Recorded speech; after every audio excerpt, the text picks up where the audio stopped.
no lighting. I turned the lights off. I'm better that way.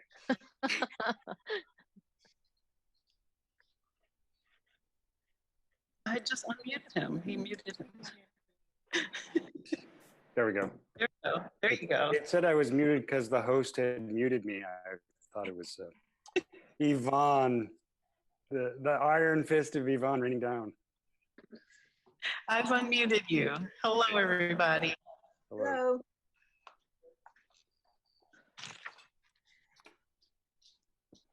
So I think we have everyone here. Oh, Our esteemed city manager, is he with us? It's coming right now.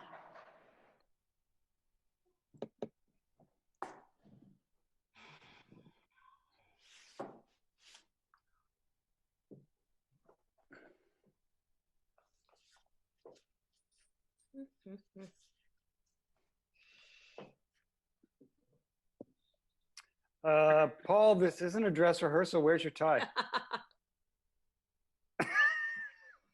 He's working on his audio. That joke will hold.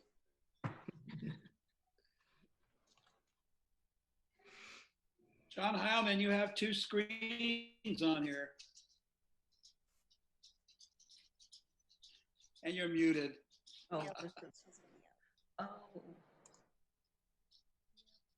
One of them must be because he called in, and one of them is because he's on video instead of using the audio from his computer. yeah, but we can't hear him. You can't hear him, he's still muted. John Hyman? I muted myself. You should more often. Yes. John Duran, if you go down to the 3 dots in the upper right-hand corner, you can select to get rid of non-video screens or whatever it says. There's a drop-down menu and it says, I don't know what it says. Remove something. All right. On the ones that say John Heilman and city staff and. All right. It doesn't bother me that much. Okay. There it goes. There it is. Lindsay and I have the exact same couch. A little awkward. See, Linz, I got the exact same couch. Look at that. Or maybe the two of you are living together. Maybe. You and your rumors, Heilman. Is it a rumor?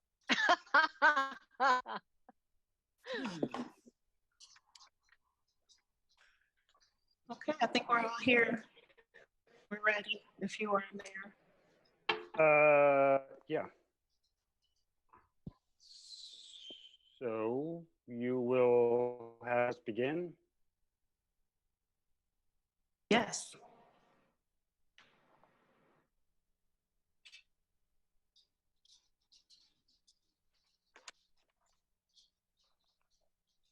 So good evening and welcome to the City Council meeting.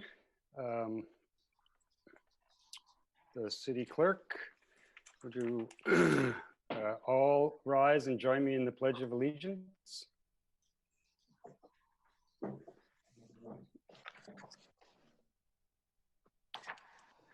I pledge allegiance to the flag of the United States of America and to the republic for which it stands, one nation, under God, indivisible, with liberty and justice for all.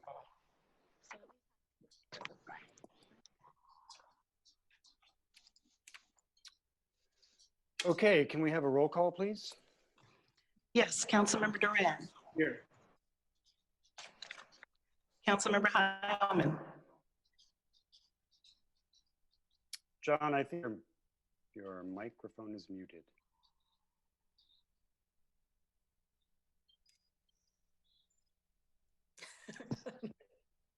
Councilmember Heilman. Here. Councilmember Meister. Here. Mayor Pro Tem Horvath. Here? Mayor D'Amico. Yes. We have a quorum. Thank you very much. Are there any, we're now moving to the approval of the agenda. Are there any changes to the agenda from the city clerk's office? No changes. Any of my colleagues have any items they wish to pull from consent or add to the consent calendar? Go ahead, John. We add item 6A to the consent calendar. That's the legislative item on city contracts. I have no problem with that. Anyone else? All right, then I'm seeing some nodding heads and no one has said no, so we will move item 6A to the consent calendar.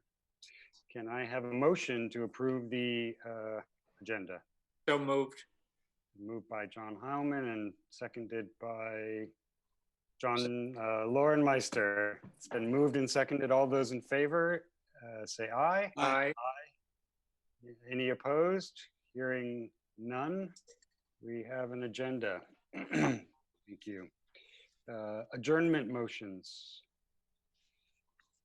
I have two.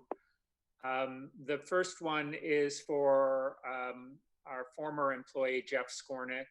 He was a longtime employee in our housing and economic development area. He worked on our redevelopment project. He was a specialist in affordable housing, and he had served our community for many, many years. After he retired from the city, he continued his work on affordable housing. He worked as a consultant on a number of projects, including a very important one in Los Angeles, as well as ones in New York. And he died suddenly in February, so I would request we adjourn in his memory. And secondly, I would request we adjourn in memory of Maggie Griffin. She was a longtime resident of West Hollywood on Cynthia. She loved West Hollywood. She loved, as she said, the boys in West Hollywood. Many people know her as Kathy Griffin's mom, but she was a longtime West Hollywood resident and she died recently. I would request we adjourn in her memory as well.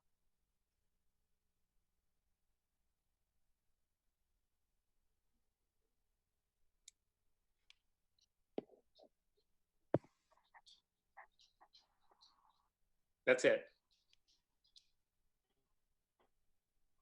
I think you're muted now, Mayor. Yes, but the host has to unmute me, and that would be the city clerk. Pardon me. I did. Okay, I will stop muting myself since every time I do it, then you need to undo it. I'll just sit quietly. Mayor Pro Tem Horvath?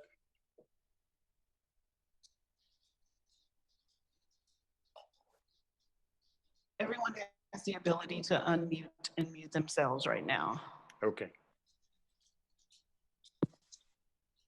All right, thank you. So I have a few adjournment motions. Thank you, Mayor. First, I'd like to adjourn in memory of Mary Norris, who is widely known as an enthusiastic supporter and advocate for cultural and civic life in West Hollywood and throughout the LA region. She championed public art awareness and design excellence through her role in numerous major activities, including helping found and build the Museum of Contemporary Art and serving as one of the City of LA's first cultural affairs commissioners.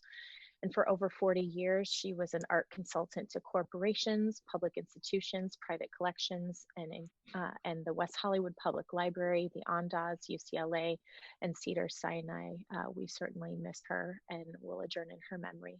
I'd also like to adjourn in memory of Bonnie Sugar, who is the sister of Sue Buckner, West Hollywood resident and our planning commissioner. We extend our condolences to Sue and her entire family.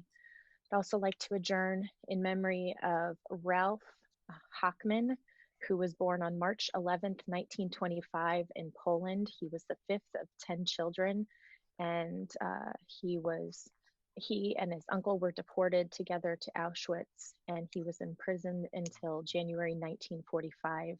He was liberated in May 1945 and eventually reconnected with his uncle and sister. And after coming to the United States, Ralph was married and had 2 children. He frequently spoke to students at the LA Museum of the Holocaust and always said he wanted to make sure that future generations knew what happened during the Holocaust. So we adjourn in his memory. I'd also like to adjourn in memory of Lorena Boreas, who was a transgender immigrant activist and helped transgender women in Queens, New York, who were dealing with issues ranging from sex trafficking, police harassment, substance abuse, health problems, or possible deportation. She started a nonprofit organization to help people break the arrest, jail, deportation cycle and put up bail for more than 50 people over the years, and raised more than $45,000 to cover different costs, and her death was attributed to complications from coronavirus. So we adjourn in her memory. I'd also like to adjourn in memory of Frances Waters, who was a longtime resident of West Hollywood, and we extend our condolences to her son and her family. And finally, I'd like to adjourn in memory of Alex Litvak, who's the husband of Jody Litvak, Director of Community Relations for LA Metro and West Hollywood residents. We know this was an unexpected loss, and we extend our condolences and sympathies to Jody and to her entire family who are experiencing a really difficult time right now. Thank you, Mayor. Thank you, without objection. Any other adjournment motions? Please, John. Thanks, Mayor. Our James Wen and other members of our Transgender Advisory Board have asked that we adjourn in memory of Monica Diamond. Monica was a Black trans woman in North Carolina who sadly was the fourth violent murder of a trans woman to occur so far this year in 2020. She was the CEO of International Mothers of the Year Pageantry, which was an organization in North Carolina that honored LGBTQ mothers. Sadly, the paramedics were called to her home and a person murdered her in the back of the ambulance, which is really horrible and tragic. And our condolences go out to our community in the state of North Carolina. And I want to thank our Transit Advisory Board for bringing this to our attention. Thank you, Mayor. Absolutely. I believe we do not have any presentations this evening. And public comment. So this is the time in the meeting when we take public comment. And Yvonne, I thought, though we didn't talk about this when we discussed it, I thought perhaps you could explain how we have taken public comment so far and how we'll be taking it for this meeting. Correct.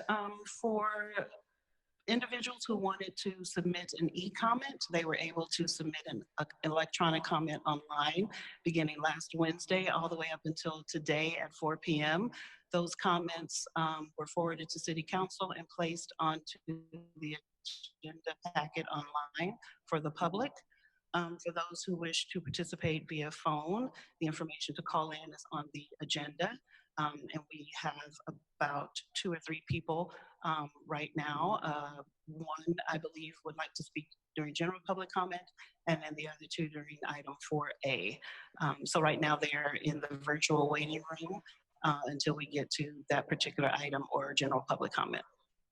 All right, well, I believe we are at general public comment, and why don't we hear from that person that's waiting? I will admit Mr. Scott Emmer. Give me just a few moments.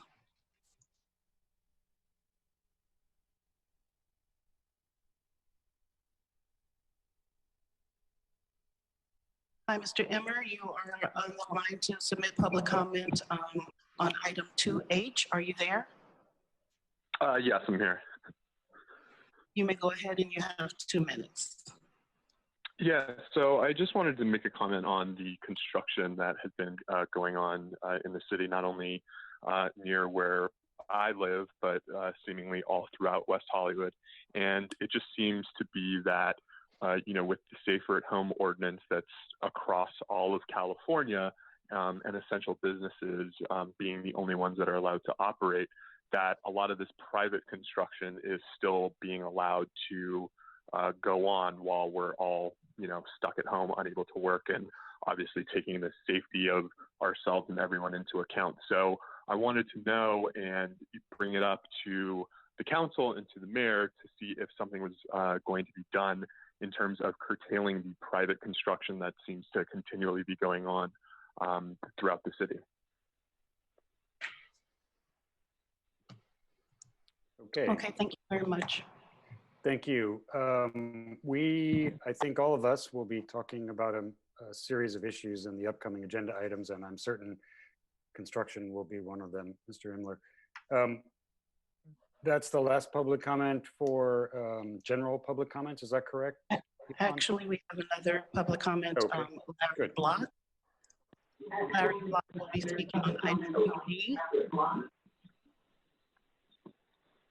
Larry, are you there? Hello, can you hear me?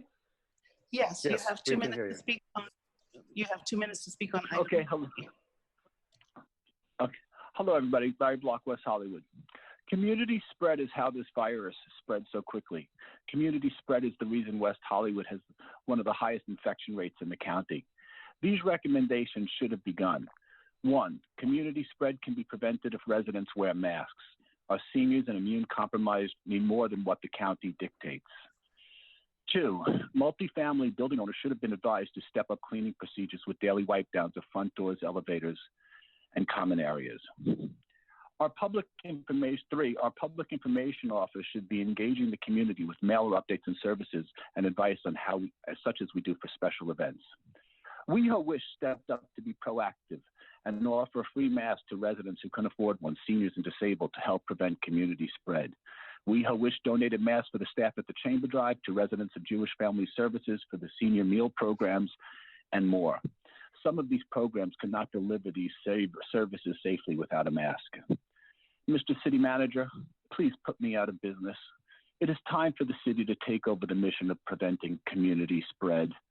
2,500 masks later, we help many people, but I cannot do this project anymore. We have masks, but it's up to the city council and city manager to be proactive when it comes to the public safety of our residents and these social service providers. The days of bigger, faster, louder are dead.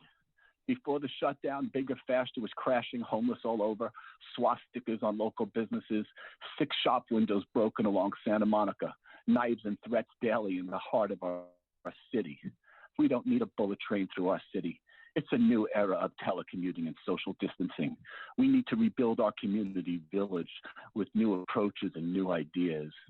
And finally, item 2G, tenants should be able to tap into their security deposits as a plan or with a repayment plan going forward. Thank you very much. Stay safe, everybody. Thank you, Mr. Block. We will, we have no one has asked to have item 2G removed from the consent calendar, but we will be discussing the items that are on our agenda, and perhaps much of what you brought up will be discussed. With that said, shall we move to council member comments? We actually have a few more public comments that have just come on. I'm sorry. Did I? Okay, good. They just came on. Instead of, I will keep listening and you will tell us when we're finished with public comments. Thank you. So we now have Seppi Shine providing general public comment. Seppi, are you there? Yes, good evening all. I'm so happy you're all healthy and safe. Seppi Shine, 11-year resident and renter in West Hollywood. Mayor D'Amico, I'm so relieved that you and your husband were able to get better from COVID and are back with us. It has been a hard few weeks for West Hollywood. Our streets may be empty and we are physically apart from each other, but our hearts are together and we will survive this stronger than ever. So many residents have stepped up to help during this time in so many ways. I, along with 9 other residents, co-organized a volunteer group called WeHo Neighbors Helping Neighbors. Our volunteers sign up to do check-ins for seniors, people with disabilities, those in immune-suppressed households, and others who are needing a positive call, email, or text. People can sign up on our Facebook page, WeHo Neighbors Helping Neighbors. We have more than 25 volunteers, including advisory and board members and commissioners that have signed up to help. This is the spirit of West Hollywood. There are many people as well, including seniors, people with disabilities, and low-income individuals that need food. I urge you to consider reopening a food bank in WeHo, whether it is temporary during this emergency or for the future in a permanent basis. One thing this emergency has made clear are the areas that need improvement, and we need a food bank in West Hollywood. I also urge you to consider supporting the recall rights for workers who have been laid off. I worry for the workers who have given decades of their life to employers who, with layoffs, and without recall rights may hire younger ones instead? Or what about the employees that may have had some kind of claim against the HR or the employer, and now this layoff will just take away their rights? Please protect our workers. Thank you, and please all stay safe. Thank you, Ms. Sean. Thank you, Sophie. We now have one additional person, I believe. I'm not quite sure what they would like to speak on, but I will admit them into the meeting.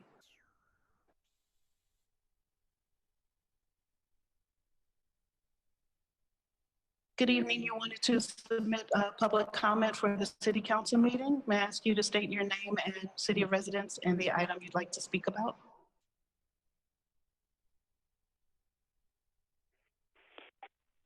Are you there?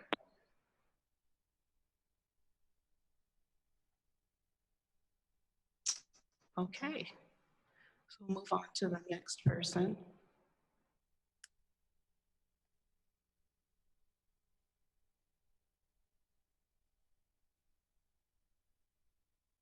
Good evening. You wanted to submit public comment for the city council meeting. May I ask you to state your name and city of residence and the item you'd like to speak about?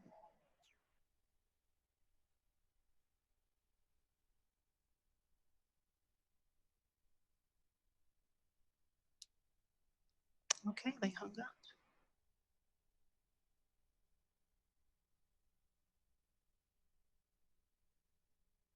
I'll try another one. There's a few on the waiting list.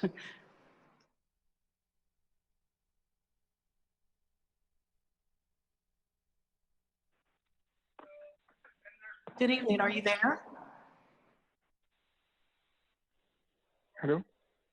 Hello. Hi. You'd like to submit public comment for the city council meeting? No, but we couldn't hear anything. Has it started yet? Yes, the meeting has started. Did you want to submit public comment? No. Okay. No. Oh, are we going to hear the meeting? And how does it work? Okay, thank you. We'll put you back in the waiting room. Yvonne, I Oh, think he was asking how to listen to or view the meeting. Maybe he misunderstood that calling the number would allow, I think actually I know who that person is. It sounds like, maybe I'll just text him and tell him to check it online. Okay, I'll try to have someone reach out to him. Okay. Okay.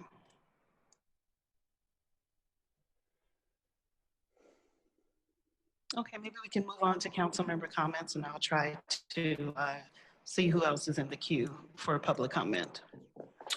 All right, council member comments. I was instructed to do them alphabetically. Turns out by last name. That starts with you, John Duran.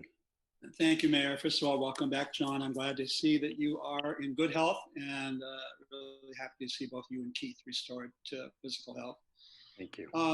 Just wanted to start by acknowledging and thanking so many of our residents who have stepped up all across the city, who are interconnecting in ways that are quite admirable. I'm watching people on Facebook, on Instagram, other social media.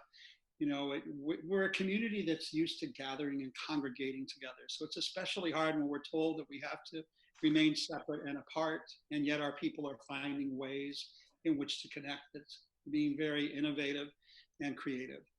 I also want to thank our business community for hanging in there. I think, you know, unlike any other major catastrophe in my lifetime, this one is unique in that the entire world is affected all at the same time. And I think every community is having its mettle tested during this period of time to see what we're made out of. And I know this city has gone through epidemic before in the 80s and in the 90s and came out for the better on the other side. And I think tonight we are primarily going to focus on some of the more urgent matters that need to be handled just to maintain the status quo, meaning to hold our residents in place, hold our businesses in place, hold our community in place. And in the upcoming weeks and months, I look forward to working with my colleagues in the city manager and members of both our business and residential communities in getting West Hollywood back up on its feet. You know, it is very easy to shut everything down. It's easy to just turn everything off and to stop everything, as we've seen. We've done it in a matter of 2 weeks. It's going to be extremely hard, and a very heavy lift is getting everything restored. That is the heavy lift that's ahead of us. It's not the lift today. We all know in the upcoming week or 7 to 10 days that the numbers around the nation are expected to be dramatically and significantly high, with a great deal of human suffering and pain. So we as a people will get through the next 7 to 10 days. And then come latter part of April and May, hopefully, if the shadow has passed, we will be able to get back to the business of restoring West Hollywood to where it was. One last comment. I want to thank our city manager and David Wilson and my colleagues, both present and past, for having the foresight to set aside money for a rainy day. It's because of our very sound fiscal and financial management that we have an extraordinary surplus that we've had in place now for more than 20 years that was designed for a day just like this. That if there ever came a day just like this, that we would be able to still maintain our services, keep our sheriff's department in place, deliver for our residents. And but for all those set asides of all those millions of dollars over the last 20 years, it would be a very different, scary scenario. I know it is for many cities across Southern California. We are in good shape. So Paul, hats off to you and to the entire finance department for putting us in a place where we don't have to worry about that one particular issue. That's all I have tonight, Mayor. Thank you. Thank you very much. Heilman, that would be H, and then M, Meister. Councilmember Heilman, you're next. Well, there are two H's, Heilman and Horvath. I know, but I think she gets to be before me, but after Lauren, because she's the mayor pro tem. Look, I didn't list. Thank you, Mayor, and it is really great to have you back. I'm glad you're back in good health and that Keith is recovering too. So nice to see you again. I don't have any general comments other than to reiterate my thanks for the city manager for doing everything that has been done in the last 2 weeks. It's truly extraordinary. Moving all of the employees to working off-site, trying to maintain a sense of normalcy in very abnormal times, transitioning some of our employees to doing work and reaching out to our local residents. It really has been a great and Herculean effort, and I really appreciate it. And I know that members of the community do as well. And I want to give a shout out to Yvonne for setting us up. I teach all of my classes now via Zoom, and it is not easy to navigate if you're not familiar with it. And Yvonne, you've done a great job, and you've been very mindful of creating opportunities for the public to participate in a meaningful way. So thank you for that. I look forward to our discussion of item 4A. I think we have some important input and decisions to make tonight. So I'm going to cut my comments short, and we'll get to the substance of the meeting soon. Thank you very much, Councilmember Harmon. Councilmember Meister. Yes, thank you. Thank you, Mayor. Glad you're back. First of all, I want to just say thank you to everyone for being so patient as the city is addressing the challenges that we're experiencing with COVID-19. I think every division was involved in the website and the slew of information that we now have on the website related to the coronavirus for businesses, for residents, for renters, for older adults. And I know that we will be discussing that further tonight as we get to 4A. I did want to let people know that there is an LA County alert system that you can sign on to. You can go to alert.lacounty.gov to sign up. And there's also a West Hollywood alert system through Nixle. And you can receive texts by texting 888-777, and then you put in your zip code. I believe that you have to sign up via email in order to get other kinds of alerts from the Nixle system. Regarding consent items, I want to thank the mayor for co-sponsoring item 2G, the emergency actions to support businesses, and thank you to my colleagues for supporting this. You know, while we will get through this emergency, and we will, you know, we will recover. It will be the business community. It will be a more challenging recovery. You know, this item gives the city manager authority to expedite creative ways to support businesses, and I think we're going to need as much creativity as we can get. And then regarding item 2H, which is about construction activity, that is very specifically about city projects. I know we've all received a lot of emails about construction activity in the city and the concerns about workers not practicing safe social distancing and not practicing safe, you know, wearing masks or other protections. And so I'm sure we're going to discuss that further when we discuss 4A, but I don't think that that the city projects should, they should also, whatever we decide to do with construction on private projects, we need to make sure we do the same thing for our city projects. And I just want to wish my sister happy birthday. Happy birthday, Debbie. Indeed, happy birthday, Debbie. Mayor Pro Tem Horvath. Thank you, Mayor. Glad to see you back. We love you. We're happy that you're healthy and back to your usual smiley, shiny self. Is that what I think that was. Do I need to powder?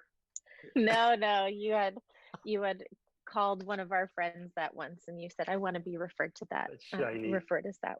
So anyway, since our last council meeting, I represented the city at the Clean Power Alliance Executive Committee and full board meeting, California Contract Cities Executive Board meetings, the Women in Municipal Government meeting, and I participated in coronavirus updates with the National League of Cities, as well as local progress. And I know Hernan Molina helped to prepare one of our staff items on the consent agenda about all of the state and federal updates. And I know that he's been listening into, so thank you for the work that you're doing to make sure we're staying on top of all of the opportunities that we will have to access our county, state, and federal government resources to get through this local emergency.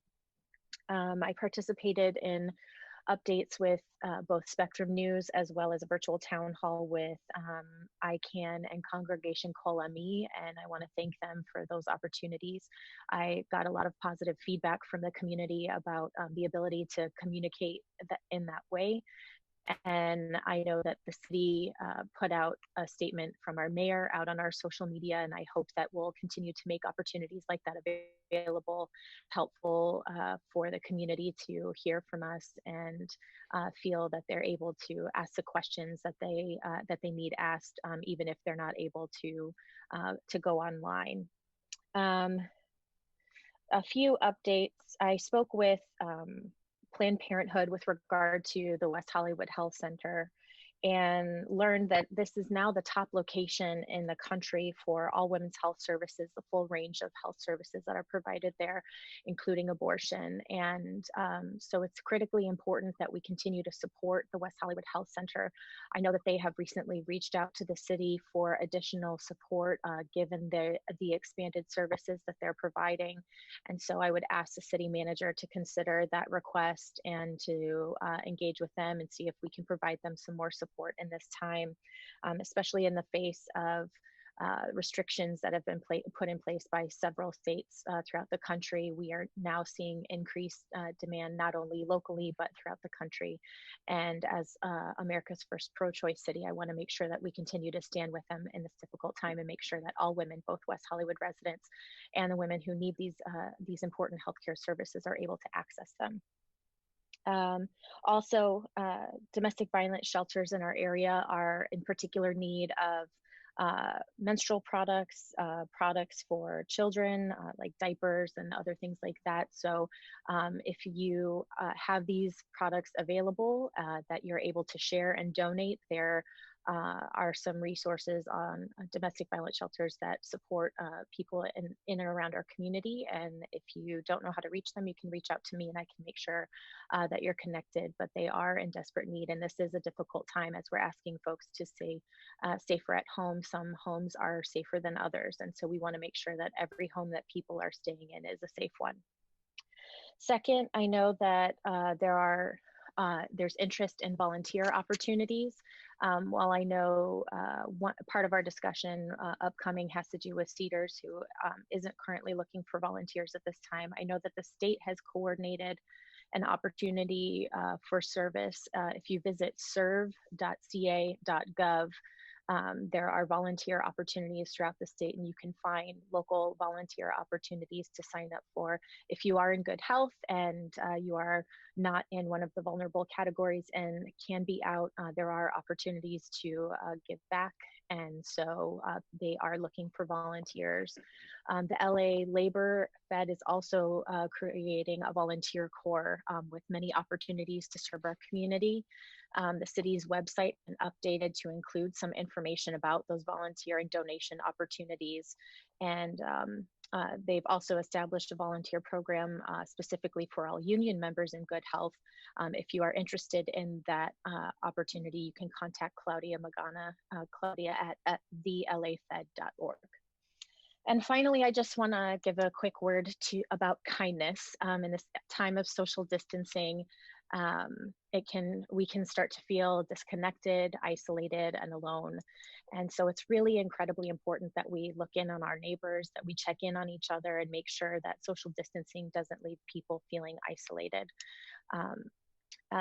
If people ask for space when you're out in public, please grant it to them. We've heard a couple of reports of people feeling like social distancing isn't quite working. And so this is a time to really listen to each other, to respect our space, and to be kind. There are many people who are working 24 hours a day, it seems like, to take care of us, whether it's people on the front lines at grocery stores or in post offices or making deliveries. Our City Hall staff, which I want to echo all of the comments that have been made, you've been absolutely extraordinary. And while there are things that we certainly didn't anticipate, we are learning many things as we're moving forward. There was also a lot of preparation that went into where we are today. I know that there were calls that people were participating in with each other all the way back in January, asking questions, being very detailed, and we're able to provide as much as we can today because of your hard work and your preparation. But please be kind to one another. Social distancing isn't a reason to be unkind or disrespectful. So just keep that in mind. The more we have patience with one another, the easier it will be for us to get through this difficult time. And thank you for everyone who is working hard and giving of themselves to help everyone in West Hollywood through this difficult time. Thank you, Mayor Pro Tem. I just have a few comments, and I'm going to hold this up so I can read it. The first is, of course, I wanted to thank everyone for their concern. Thousands of people wrote to me, texted me, called me. I finally worked my way through all of that love. It was truly tremendous, and I just think our community and is really extraordinary, and I want to thank you. And we are both doing well and fine. We are here at home. We're walking our dogs a lot. Those are the best walk dogs in town, would be my guess. Although I probably have now, thrown down the gauntlet for dog walkers across the city to have an opinion about that. But I also want to thank the many people who brought by homemade food and cookies and even a couple of flowers and some growing plants. It was quite extraordinary. So thank you all, including my colleagues. And to the city staff, I wanted to say thank you also. I know it was certainly a curveball. None of us expected to find out that your mayor, was one of the first. I've decided I was lucky number 13 of the people in West Hollywood to be diagnosed. And you certainly all reacted with extraordinary precision. And I don't know a single person who said that their expectations of City Hall were not met. So I want to thank you for that. Which brings me to just a couple of things that I wanted to ask our city manager to check into.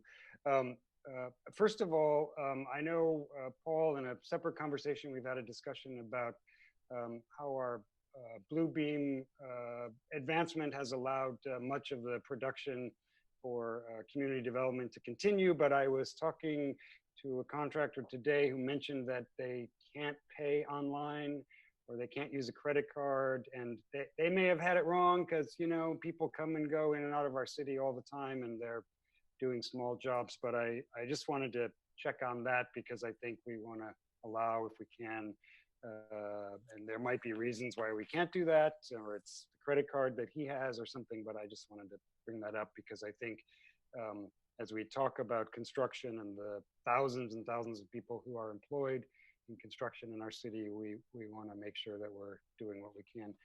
The second thing is our dog parks.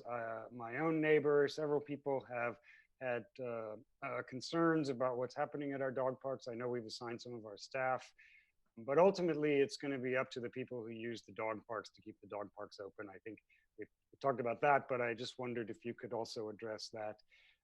And two last things. John Duran referred to it in the past, and I would like to refer to it in the future, which is questions about the city budget. And if you could address it slightly today, mostly in terms of when we will be talking about the budget generally and what kind of decisions we'll have to make going forward. Certainly, it's probably too soon to talk about the impact of this, but I think we all want to know when we will have to and will have the opportunity to talk about it. And finally, our city events. We had canceled our city events through June, and I think it would be helpful to me, perhaps all of us, if you could bring forward at the next meeting an item that that really talks about when our events are and when city staff would begin working on them. For example, our Halloween event is on Halloween. Staff might start working that on June 1st, and we might want to have a decision, a meeting in which we discuss whether we want to have staff spend their time working on something that may get canceled. And I think there are several large events, maybe every event that gets held in the council chambers or where more than 50 people would be expected to gather. I just think it would be wise for us to not plan them instead of plan to cancel them. And that's of course up to us, but I'm just trying to look forward as much as possible and give us all the opportunity to have discussions about the things we will have to talk about maybe before we have to talk about them. And I think that's the last item I have. With that said, the city manager's report.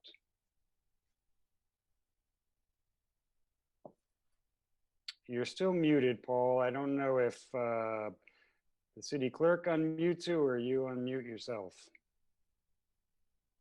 There you go. I think you're good. You're on. All right, can you guys hear me?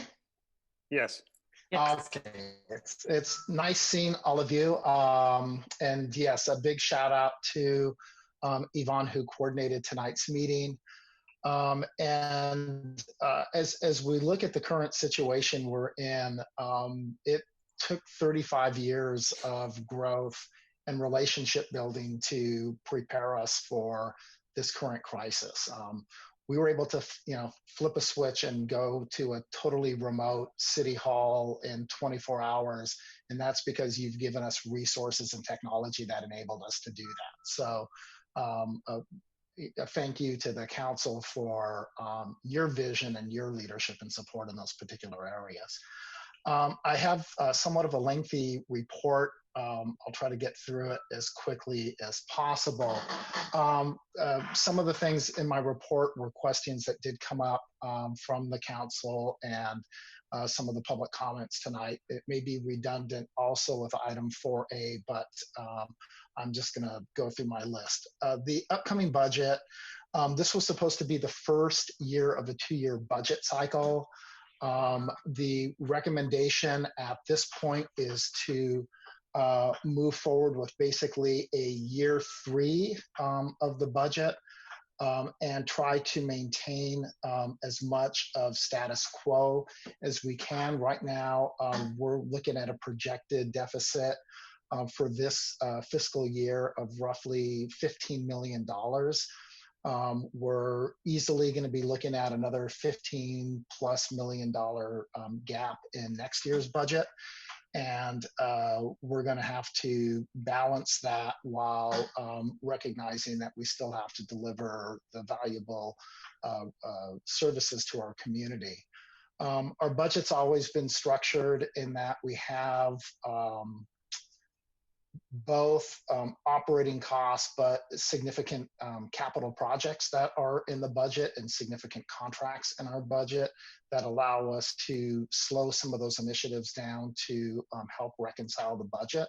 But as all of you have been talking about the impacts to the business community and when will we be at the new normal, it's not going to be in June and July. It's going to be sometime this year, this time next year when things start to stabilize again. We just need to be prepared for that long, difficult haul.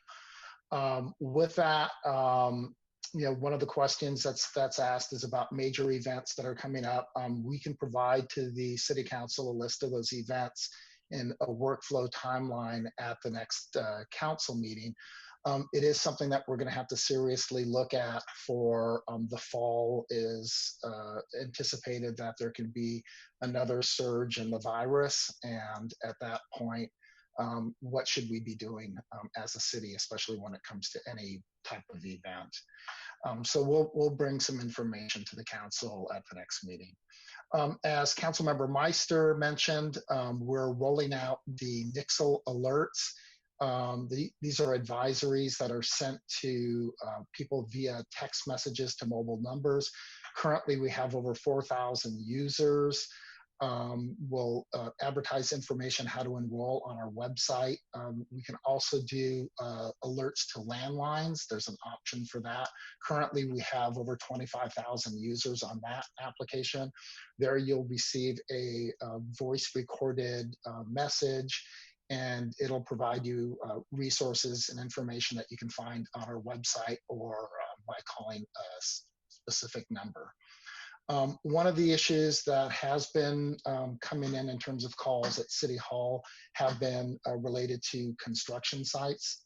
Currently, there are 900 active construction sites in the city. They employ over 4,000 workers throughout the city. Right now, we are working to create specific measures for construction sites with hand washing facilities, hand sanitizers, shared tools and equipment have to be sanitized, signage posted to instruct workers on social distancing and sanitation requirements.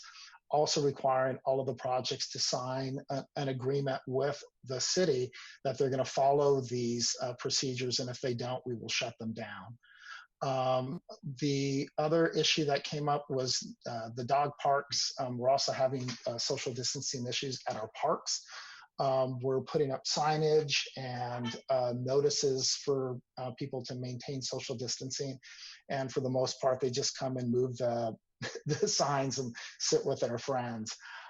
At this point, we're going to continue to monitor it, but as the mayor said, if we end up closing the dog parks down and our parks down, that's because people aren't abiding by the social distancing standards and they're creating a risk for themselves and others.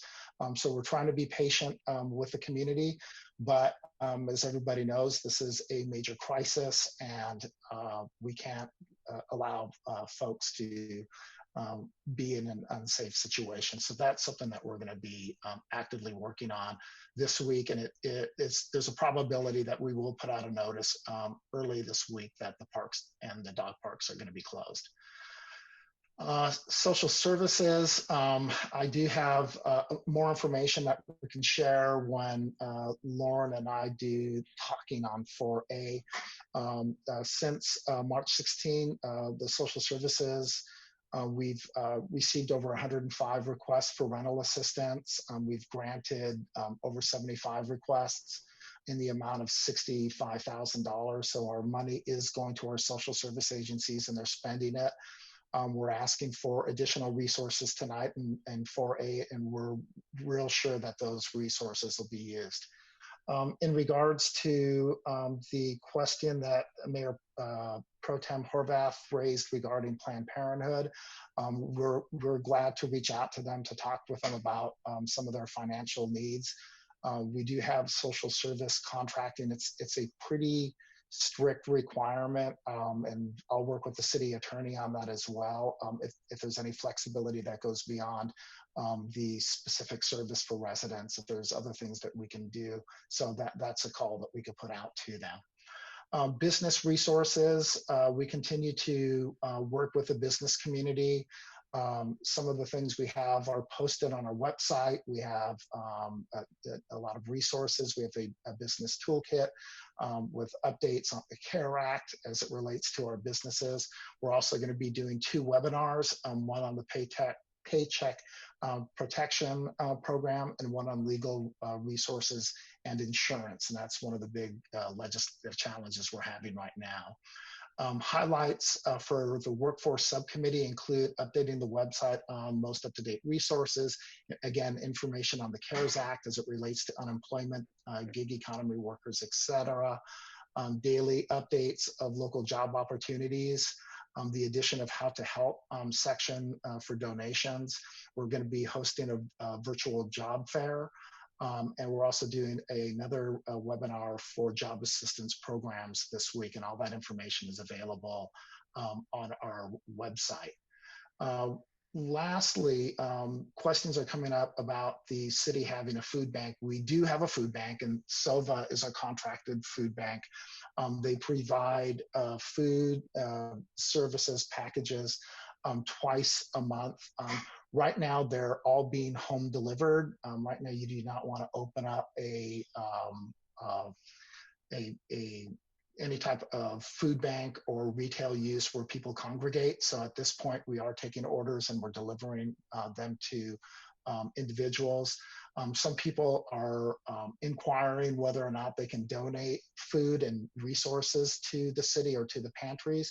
And if they want to do that, they can reach out to our social services division and they will help coordinate that work. Bank of the West, we currently have the work relationship with them. They're looking at some of the new loan programs to assist small scale residential loans over the next 12 months. We're looking at this. It's a real challenge, not only for the lending institutions, but also for businesses to access the information because it seems to be somewhat of a moving target. But for now, if anyone is interested in looking at some of the programs, you could visit the Bank of the West website at bankofthewest.com, and they have a number of programs that are available to businesses and residents. Let's see. I think I spoke enough. Well, actually, Paul, I think it would be helpful to remind people that we're constantly updating our website to add more and more information, and we have information for residents and for businesses. And I mean, I guess I just did that, but I think it's really important that people not assume if they checked 3 days ago that what would be there tomorrow wouldn't be even more helpful.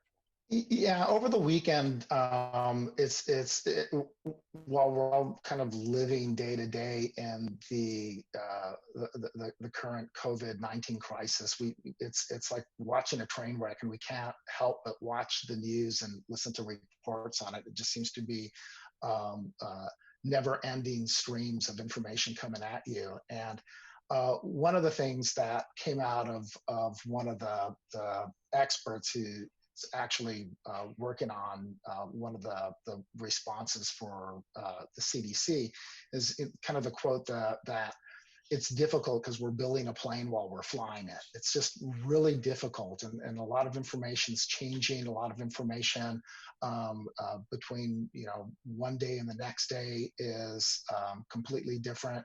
So as the mayor said, yes, it would behoove folks to visit the website at a minimum once a week, and you could look at it on Monday, because usually over the weekend we update it, and by Thursday, whatever happened during the week is also updated on the site. So there's a lot of changing information, and we're trying to stay on top of it the best we can. We are the best resource for the city of West Hollywood, but we also point people out to the external resources that you're going to be finding the most useful information. A couple of other items. One is I know that a number of residents have received a notice from Athens about potential rate increases, and a lot of the rate increases are due to diversions in the trash and solid waste. So we're working with Athens and the state to see if we can get some sort of moratorium on those provisions to allow for the rates not to have to increase significantly this year. Lastly, I know that there's been a lot of issues and frustrations in the community regarding testing. Testing is happening now. The county does have drive-through sites. The closest one to West Hollywood is located at the VA, which normally is a 45-minute drive, but with the traffic the way it is now, it's a 10-minute drive. That being said, we are working with LA County Public Health to find a location in or adjacent to the city of West Hollywood. Those conversations are happening now, and we're hopeful that we can make an announcement later this week about a site in or near West Hollywood. At this point, I'm done with my report unless there are additional questions. Hi, Lauren. Hi there. I have a question. Am I on? So if someone has never gotten food from Sova or from Project Angel Food, who should they contact to sign up, or how do they? That's really easy. The easiest thing is to go to the website. There's a link there. If they want to speak to a friendly voice, they can also call social services, and we'll have somebody coordinate that with them. I think on that point too, I think this is another really important message for folks is when we do get testing in or near West Hollywood, you're going to be referred after you go through a vetting process. And still what they're going to be looking for is information from your primary physician, directing them and giving input to be tested. A lot of people, because of insurance issues, do not have the primary, their own internist. And for those folks, they should reach out to the Saban Clinic. We have a grant with them and resources to help them advocate on behalf of patients.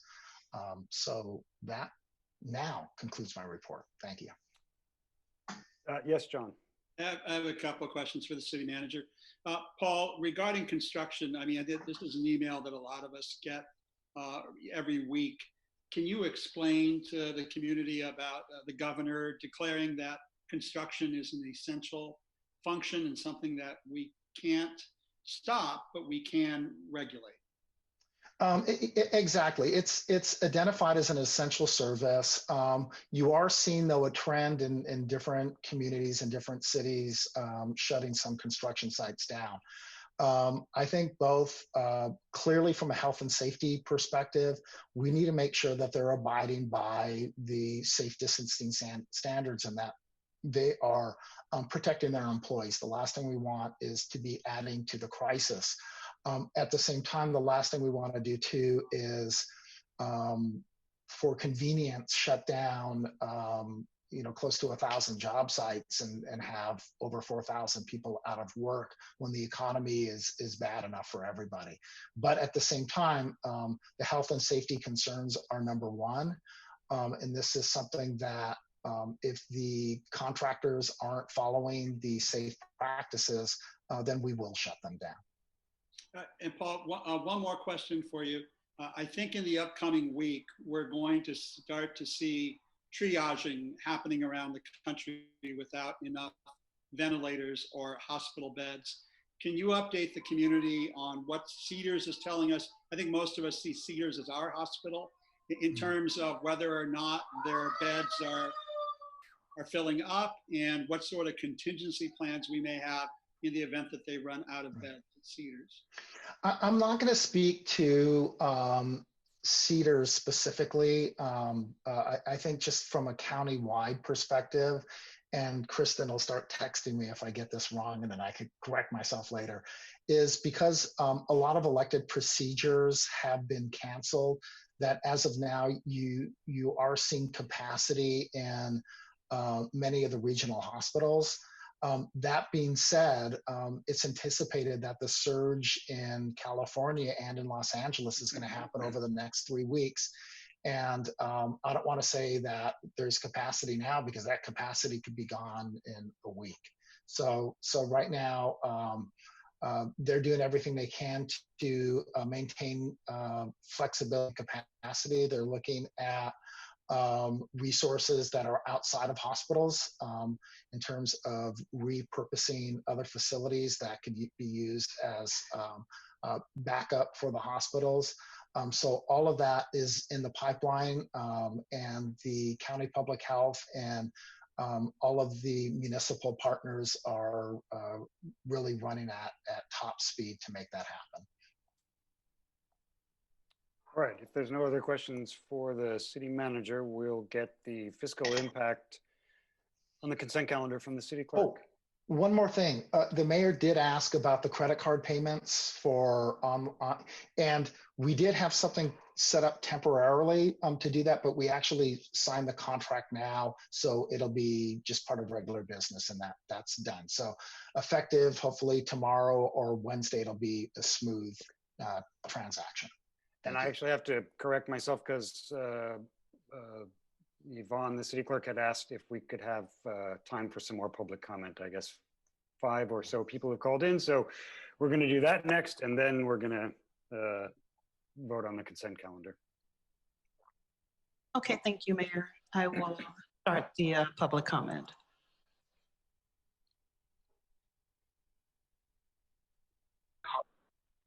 So it'll be. Good evening, there.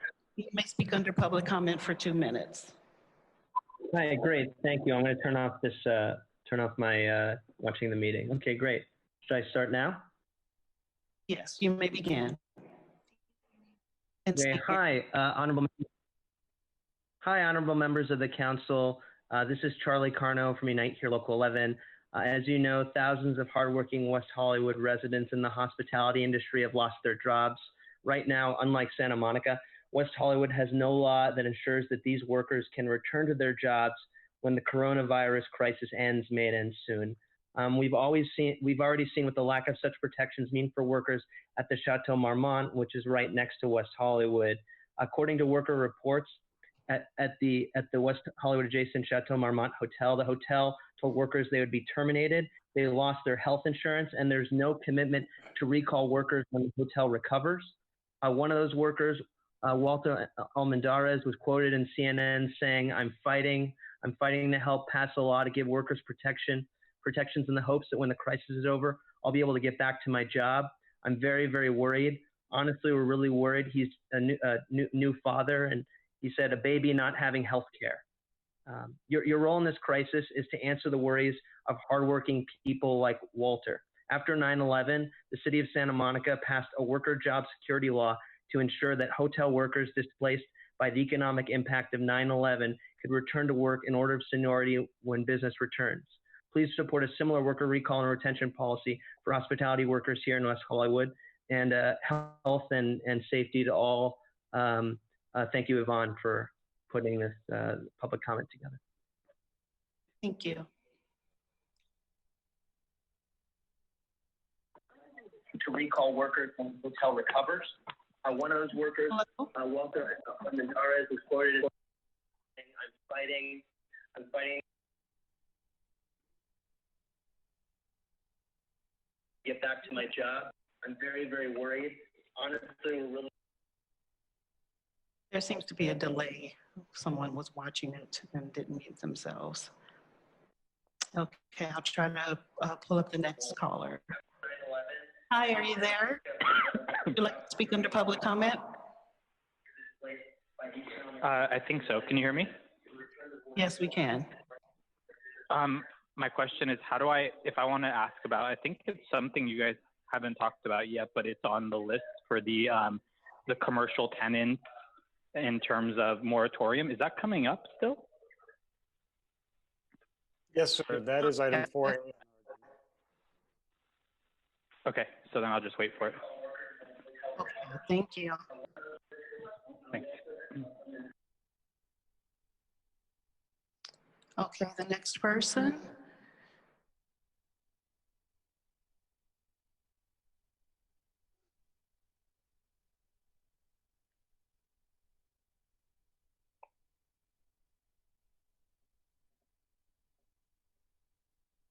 Okay, that was the last person. Thank you, Mayor. Thank you very much, Yvonne. And really, we thank you so much for figuring this out so patiently. It's our first run, and I think we're doing a great job. With that, if you're ready, can you give us the fiscal impact on the consent calendar? Yes, tonight's fiscal impact with the addition of item 6A, which is an ordinance which will be introduced on first reading of the City of West Hollywood, adding section 3.08.015 to Part A of Chapter 3.08 of Title III of the West Hollywood Municipal Code relating to authority to execute contracts. The fiscal impact for tonight is $0 in expenditures, $0 in potential revenue, and $0 in waived fees. I motion to approve. The calendar. It's been moved by John Duran and second by Councilmember Meister. And the city attorney has asked us to do roll call votes for each vote this evening. So even though this one is easier than most, we're going to do a roll call vote. City Clerk, would you proceed? Yes, Councilmember Duran. Aye. Councilmember Hellman. Aye. Councilmember Meister. Aye. Mayor Pro Tem Horvath. Aye. And Mayor D'Amico. Yes. Terrific. The item passes unanimously. Thank you. We have no public hearings, and we have item 4A, which is unfinished business, an update on the response to the COVID-19 pandemic. This is being brought to us by, I guess, a series of people, but mostly the city manager's office. Did you wish to speak first, Paul?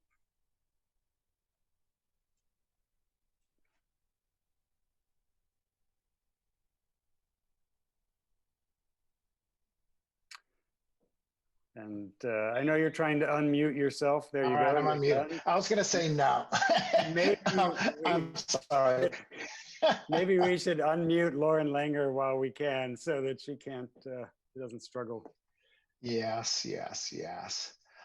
I'm going to give just a brief overview of the report. The report has a number of recommendations, and I think the big recommendations are authorizing the council to provide us additional resources so that we can work with our social service providers to provide resources to our community in need. At the last council meeting, the city allocated $250,000, and we allocated that amongst 3 primary areas in social services. It was for transit-related services for senior, rental assistance for people that are impacted by the COVID-19 and the shutdown of various businesses. And third was to enhance food services for the community. We're asking for another roughly another $250,000 to enhance those primary areas. And the council is also going to be allocating another $250,000 that we could use over the course of the next couple of weeks if needed to provide much needed resources to the community.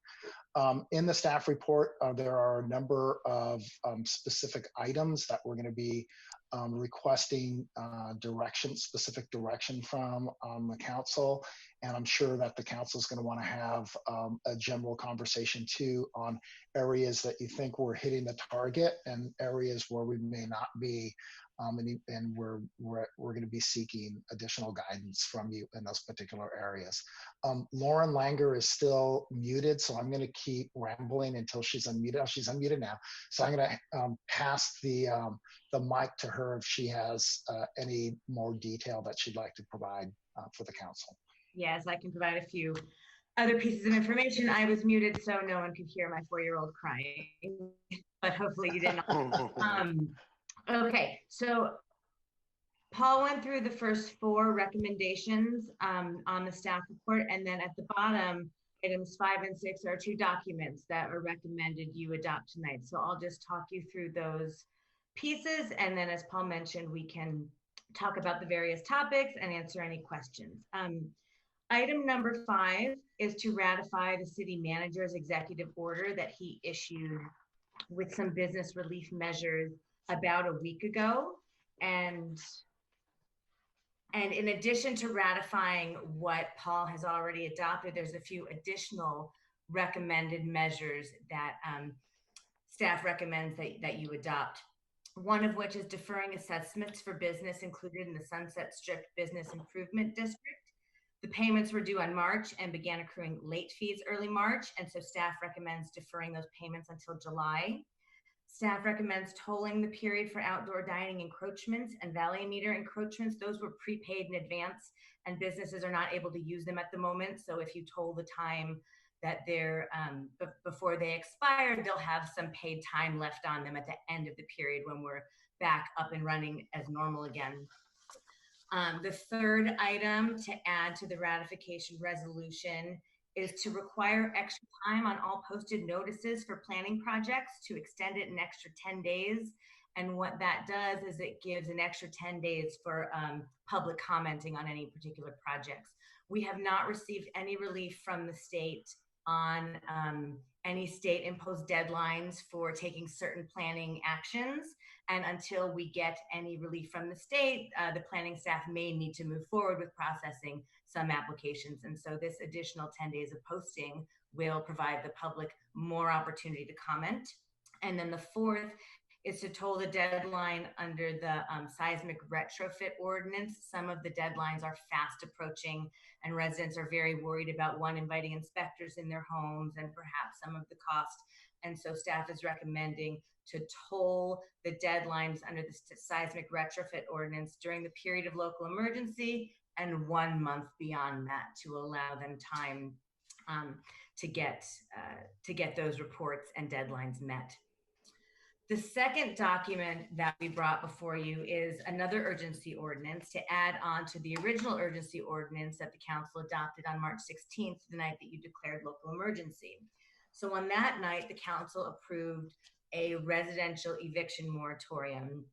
And the urgency ordinance before you tonight, and I'll talk through the pieces, is first an eviction moratorium for commercial tenants in the city. And then we also brought back the language from the residential moratorium just to clarify a few things. And those changes are set out in the staff report. What would be different? I'll do the residential first and then I'll talk about the commercial. What would be revised in the residential ordinance is to extend the term through May 31st, 2020.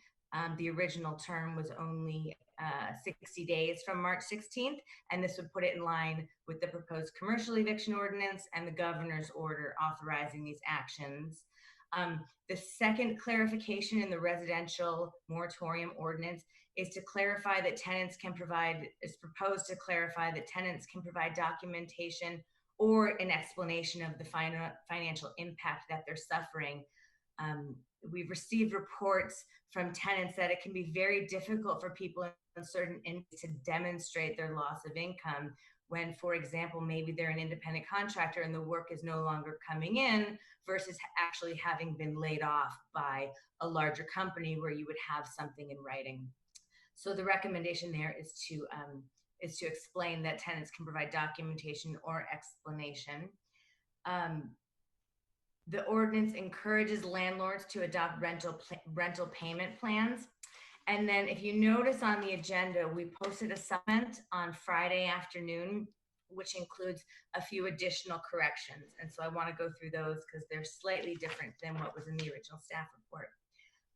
One of the proposed recommendations was to expand the residential moratorium to prevent evictions based on the presence of unauthorized occupants in a unit.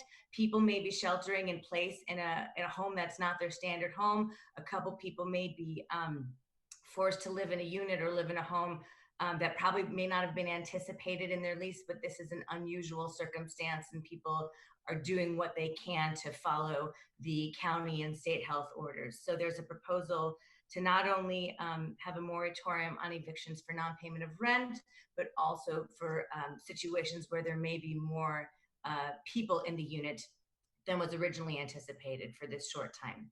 The second change on the April 3rd supplement is to expand the rental repayment period for residential units for 6 months to 12 months. So what the residential moratorium ordinance does, it prevents evictions during the period of emergency and then provides a window for residential tenants to pay the landlord back. And this proposal would extend that repayment window from 6 months to 12 months. Obviously, the devastation to the economy is a little bit unknown at the moment. And so the theory is to provide a little bit more time for residents to be able to get back on their feet. But they have to be paying their current rent and working with their landlord to get caught up. The third change is to clarify that a landlord cannot charge interest on rent that is deferred. The original ordinance said not to charge a late fee, but we were getting questions as to whether they could charge interest. And so we wanted to clarify that the intent is to not have any late fee or interest on rent deferred during this time. And then the fourth piece is a proposal to suspend rent increases for occupied units that are subject to the rent stabilization ordinance during this window of local emergency and for 60 days following the local emergency. This mirrors a proposal that was adopted in the city of LA, I think a week or two ago. It still allows landlords to apply individually for rent adjustments through a process that currently exists in our rent stabilization ordinance. If any landlord needs to have a rent adjustment in order to have a just and reasonable return or to maintain their net operating income, if they had just done a big retrofit to the building and they have unusual costs, there is a process in there under a normal rent stabilization ordinance for landlords to apply for a rent adjustment, but the general rule would suspend rent increases for the period of local emergency plus 60 days. And then we fixed a few typos and updated the findings to account for all of these changes. So that's the recommendations on the residential rental eviction ordinance.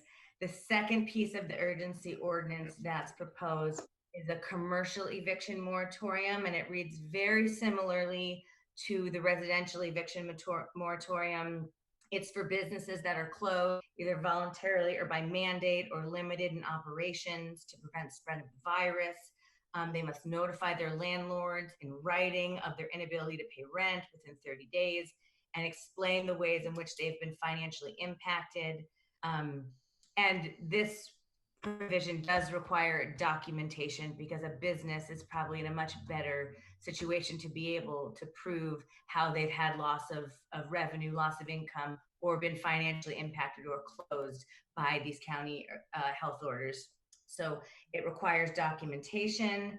And if a commercial tenant has suffered partial loss in income, but not complete loss, the ordinance requires a tenant to pay a prorated share of their rent that corresponds to the income generated during that period of loss. So the interests are a little bit different when you're dealing with a commercial tenant versus a residential tenant. And so there's some differences in the ordinance, but that's being put forward to the council tonight. And all of the terms are in the updated supplemental ordinance that was posted on Friday.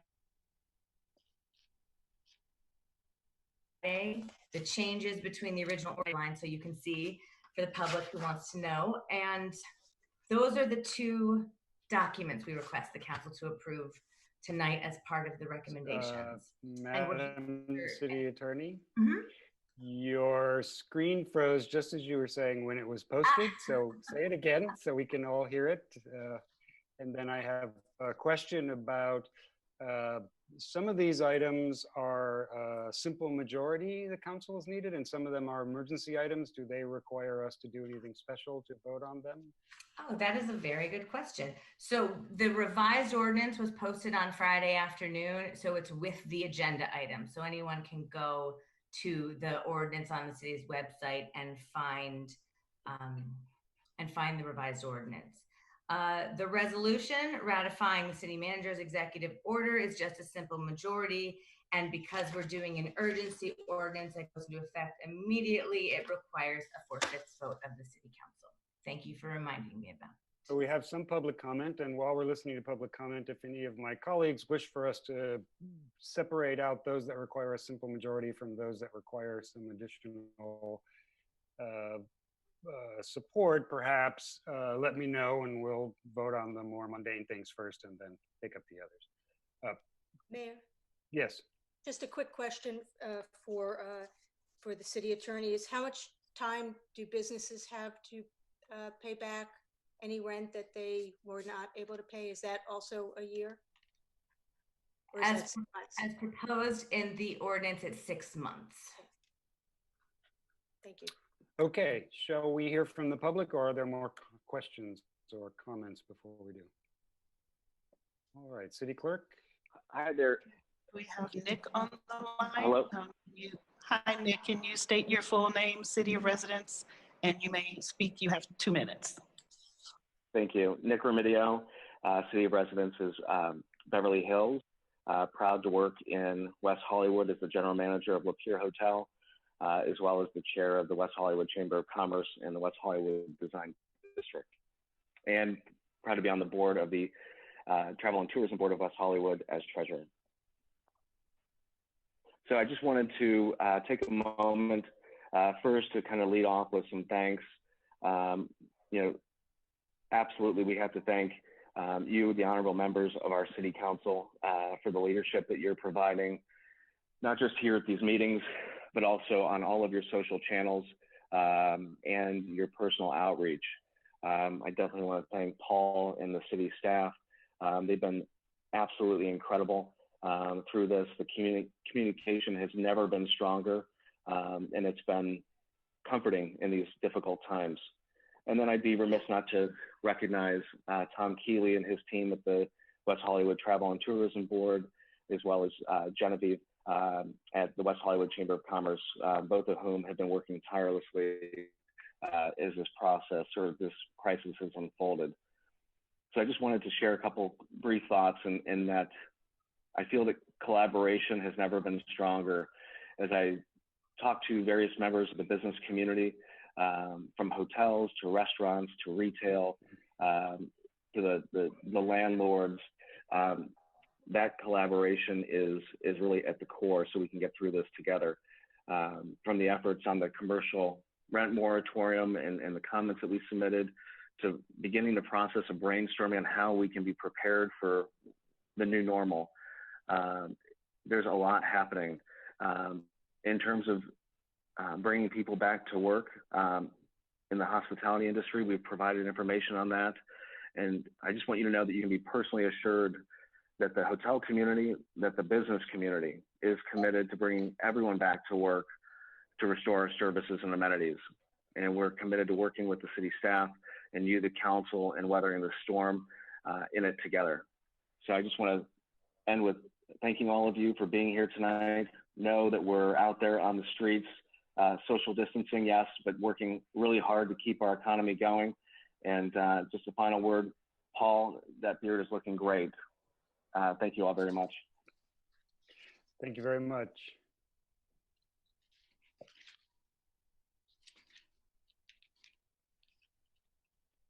Okay, next, I believe we have David Bloom. David, are you there? Yes, I am. Okay, you have 2 minutes to speak. Starting now? Starting now. Yes, this is David Bloom. I reside in present time Palm Springs, own property in West Hollywood. While I understand the situation is a tragic one and needless to say problematic for all parties, it as it relates to commercial, and I'm only speaking to commercial, I don't believe one size fits all, and I believe that there needs to be and is required to be a balancing between the interest of commercial tenants and landlords. For instance, there are substantial large companies in the West Hollywood area. One of my tenants is one of them. Has stores all over the U.S. and does not differentiate between their ability to defer rent and a mom and pop shoe store or some other type of store. And needless to say, there is an effect of non-payment of rent to landlords. There's also in the particular commercial area numerous federal programs which, for clients of mine unrelated to my rental obligations and responsibilities, that are available to them that do in fact reimburse rent. It seems to me that the idea that someone can not pay rent for 6 months and the past due rent after the emergency that's foisted upon everyone is over does not make sense. It actually is a disincentive because there's no default penalties, interest involved, etc. And there are substantial companies out there that, needless to say, have credit lines and other issues and rainy day funds, and there is no incentive whatsoever to pay the landlord the accruing rent that is unpaid during the emergency. So it would seem to me, and I believe the city of LA did this, where, and it's not a perfect situation, none of this is perfect, but I believe they gave 90 days for the tenant, commercial tenants after the emergency period with which to pay. 6 months to me, it does not seem to be appropriate in the commercial context and is really problematic for landlords. So with that, if there are any questions, I'll be glad to answer them or thoughts, but it does seem to me that the 6 months in the commercial context is inappropriate and actually it's punishing landlords. Thank you. Thank you, Mr. Bloom. Your 2 minutes are up. If no one has any questions for Mr. Bloom, we'll go on to our next caller. Hi, the next caller, are you ready to speak, Ms. Shine? Yes. Okay, you have 2 minutes. Can I speak now? You may begin. Okay. Hi, thank you. Seppi Shine, 11-year West Hollywood resident and renter. I'm so happy that there will be provisions and protections for commercial tenants, especially much needed for our small businesses. So I'm very happy about that. Thank you. The dire economic depression and massive unemployment affecting our renters, who are 80% of the city, which is about 30,000 people, is devastating. So many people have been laid off. We don't even know the extent of it yet. People that have filed for unemployment insurance claims have not even been paid yet. I know because my wife is one of them. And I have a lot of friends who are as well. Renters are very confused. I see it all over social media, on Nextdoor, some that have called me about what their rights are, which moratorium to follow. Is it West Hollywood? Is it LA City? Is it the state? I support the revised for a proposed ordinance giving renters 12 months to pay back the rent and the expanded provisions, and ask council to consider, please, requiring a notice from the landlords to tenants laying out the terms of the eviction moratorium like LA City did. Also, I would love for the city of West Hollywood to send out a mailer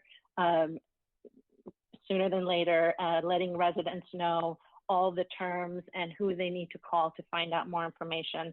So our residents know. Not everyone is able to go on the website or is on social media to find out. I would love City Council to put a ban on property owners from using the Ellis Act during the emergency or longer, so that our tenants are not displaced. Please make sure the rent increase this year under the CPI is 0. And as far as the documentation or explanation, that was explained really well. Thank you. But I'm concerned about the wording. It's a little vague, and it may. If you could wrap up, your 2 minutes have passed. Sure. Thank you. I'm almost done. If you could make it more clear, and please expand protections to all renters. Thank you so much.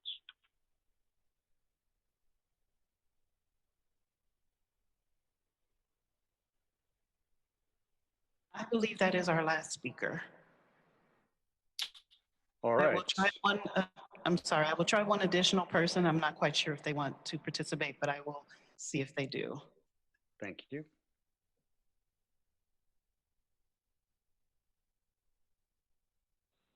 Hi, would you like to provide public comment for the City Council meeting on item 4A? Are you there? Yes, I'm here. Are you wanting to provide public comment on item 4A? Yes. Okay, you may begin. You have 2 minutes. And state your name, please. Thank you. This is Walter, commenting as a restaurant owner in West Hollywood. Wanted to request that we are given more time after the emergency order is lifted for 2 elements. One is in rehiring our workers, we may need to bring back kitchen staff first versus not as many servers. So we may need to bring back more of the lunch servers and not the dinner servers. It really depends on how fast we ramp back up, how we can safely take care of our employees, number one, of course, our customers, number 2. We don't want an ordinance, you have the oldest employee first or the one that has the most seniority. It should be based on the need of the business and the skill and what's safe based on health department and government regulations. We want all of our employees back as soon as possible, but we're concerned about an ordinance like Santa Monica, where you have to offer an employee the job back in order of seniority. They have 10 days to respond. You have to hold the job for 10 days and go on to the next person. That doesn't make sense. The second thing is I appreciate the consideration for a rent moratorium and some time to pay it back. I do think that 6 months may not be enough time. We are understanding from public health that when we are able to reopen in perhaps a month or a month and a half, that they may require us to still have tables 6 feet apart, have dining room capacity cut in half. It'll be a significant impact to ramp back up. And the threat of having to pay back 2 or 3 months of rent, essentially 2 or 3 months after you open, may be overwhelming. So I think that the City Council should look at a ramp up procedure and allow us more time to pay back that rent. And essentially what you're saying is landlords get whole 6 months from now, but the business has lost all income for 2 or 3 months. And small businesses can't survive. We're working to bring back the workers, do it safely, and we'd like more of a ramp up time. Thank you. Thank you, Suri. Well, you finished and your 2 minutes are up at the same moment. Is that our last speaker, Yvonne? It looks like someone else just came on. One more. Great, that's terrific. Hi, would you like to speak under public comment for this item 4A? This item. Sir? Yes, this item. Hi, you can speak now for 2 minutes and state your name. Okay. Larry Block. Larry, you might want to mute your television or your screen so that we don't. Yeah, I'm going to do that as soon as I get on. Hi, everybody. This very complicated situation. I think each tenant has a special relationship to the landlord, and each landlord and each tenant will work things out if they intend to, but perhaps a more equitable solution would be to spread out, your rent plus 10% over the course of 10 months. So there's not this giant burden. The landlord, the tenant is slowly paying back as he's open. The landlord, he has no protections if the tenant's going to pay 6 months back either. So a slow incremental payback might help, but in every single case, the problem is going to be how business is, if it can absorb the rent. Today's rent levels were based on, yesterday's sales volume. And if we just take Paul's projections of a year from now to get whole or back to normal, if normal gets back, there's a whole set of undertows that will force a small business out of business. One thing that could be done is, to have to, stop the conversions of spaces like mine to bars.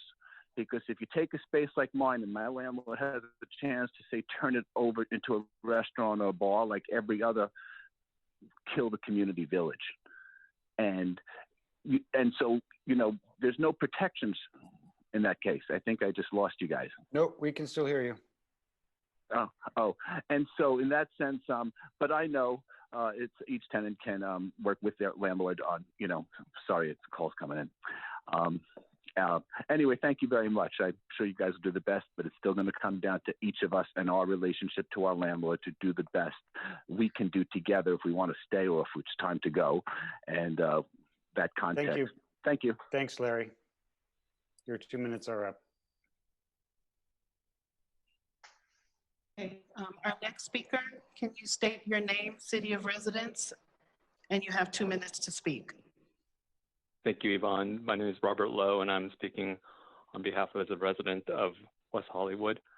I just wanted to say thank you for taking this time out to gather the community so that we can get updated, and I really appreciate all that you guys have done so far.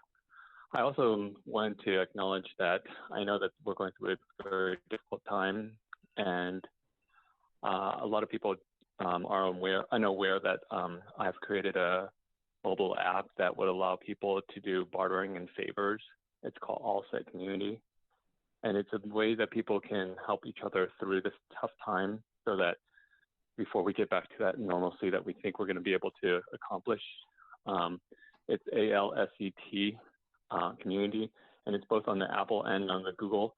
And what I wanted to do was establish community so that people could trade their services and goods more readily and more efficiently and effectively, so that they, in times of crisis like this, financial crisis, that we have an augmented system that would support us during the downfall of an economic downturn. So I just wanted to bring that up to the community, and hopefully people will start reaching out to each other and help each other through this tough crisis, either doing favors for each other or bartering. Thank you very much. And our next speaker, can you please state your name, city of residence, and you have 2 minutes to speak. Hello. Hello, you may begin. You have 2 minutes. State your name. Yes, hi. My name is Danielle Leidner-Pratt with AGLA, and I wanted to first thank the council for their holistic approach as businesses and residents are facing hardships through no fault of their own. I would like to ask that the council consider changing the language for the explanation under the residential tenants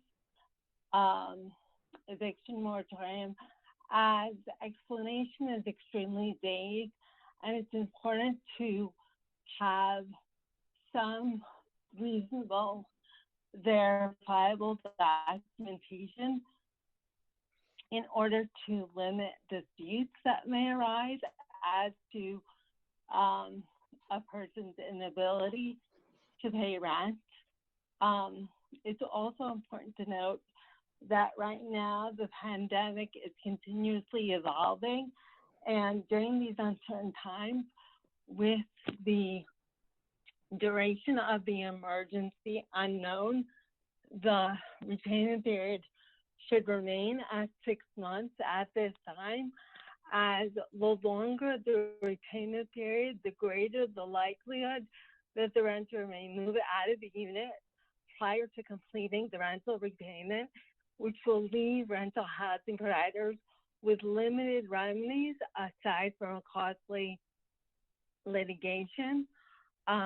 Lastly, with regard to the rent increase freeze, it would be helpful if there could be further clarity provided with regard to the what happens to notices that have already been filed, like before the pandemic and local emergency, whether those are suspended until after the local emergency and related period, or whether a new notice would have to be provided at the later date. Thank you. Thank you. Thank you very much. And if our city attorney could respond to at least the second item when we take up that comment, the comments on 4A, that would be helpful. Any other comments, Yvonne? Yes, we have someone on the line and one last person waiting. Great. Okay, can you state your name, city of residence, and you have 2 minutes to speak. Robert Rose. I'm a landlord in West Hollywood, and basically I don't have much issue with the problem out there. What I do have a problem with is West Hollywood is very relaxed with their moratorium, what they request from a tenant, versus other cities like LA, AGLA, and even the state. And it allows for a lot of bad actors. So of course we have somebody taking advantage. And then I spoke with Anwar and Peter Noon, who suggest I reach out to the tenant, ask them to give more clarity, because all they have to do is say, hey, I have a problem with the COVID-19 issue. I'm unemployed now. I can't pay the rent. And that's all they have to provide according to your website. But if you speak to Anwar and Peter, they suggest, no, that's not the case. You have to provide more information. But nowhere on your website does it indicate the tenant has to provide more information. So then I call an attorney, a couple attorneys. You get different answers depending on who you speak with. But one very aggressive attorney, from what I understand, says I have no rights because that tenant did exactly what you guys asked them to do, which is provide you an email that states that they can't pay. The email that she forwarded me from somebody, she cut off the top intentionally, we feel, that doesn't even show who it's from, meaning an employer or a company. So it's completely unfair. And then I just heard the prior person talking about rent increases. I think it's okay if you don't charge a rent increase for people that are above market, but below market. For example, with a $1,600 rent, landlords should be entitled to get their full rent increase, since someone like myself has paid all the real estate taxes that are probably due around today. I pay my mortgages, I pay the gardener, I pay the water bill, I pay the gas bill, I pay you guys the rent stabilization fee, and in return, I don't think we get treated very fairly, because the whoever decided to write where tenant just has to provide an email or a text saying they can't pay is adequate. Thank you, sir. And that's all. Your time is up. I don't know if anyone has any questions for you. Okay. Yvonne, our last speaker.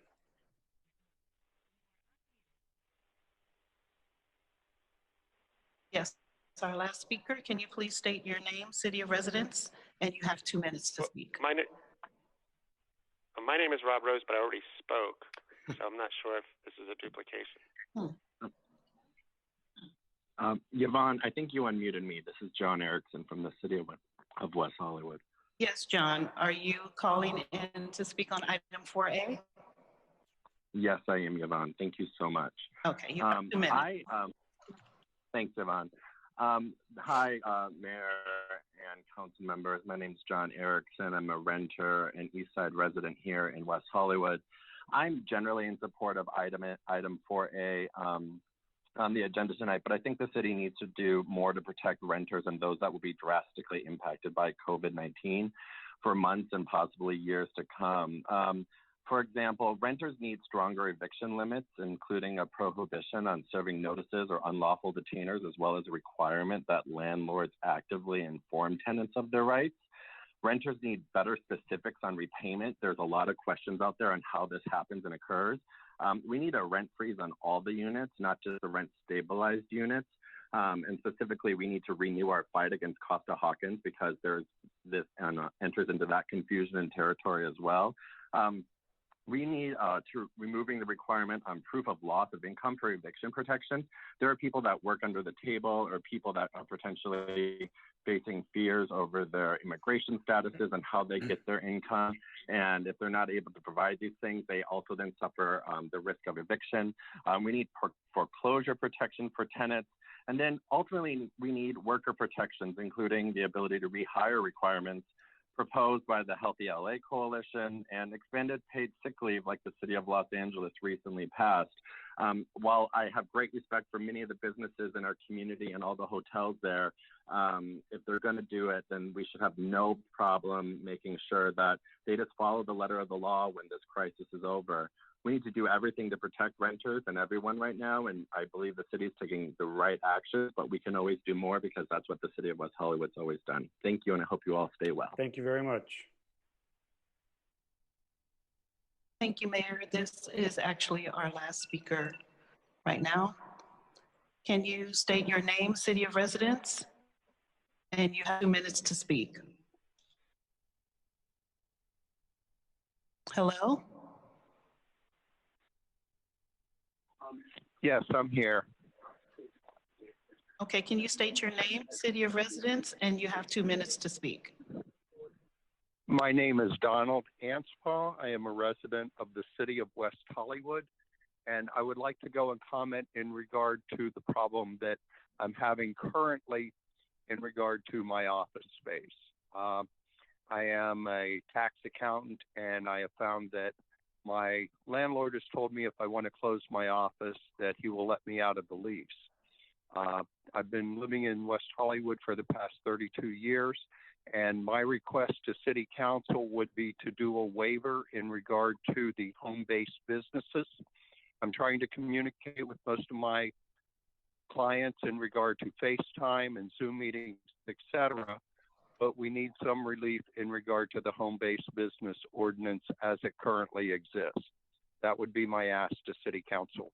The other thing is that I am a 65-year-old male. I've had a heart attack in 2016, and I'm also completing radiation for prostate cancer. I'm one of the people at risk, so I'm not able to go out and interact with my clients. So my ask is for some relief in regard to the home-based business ordinances that exist.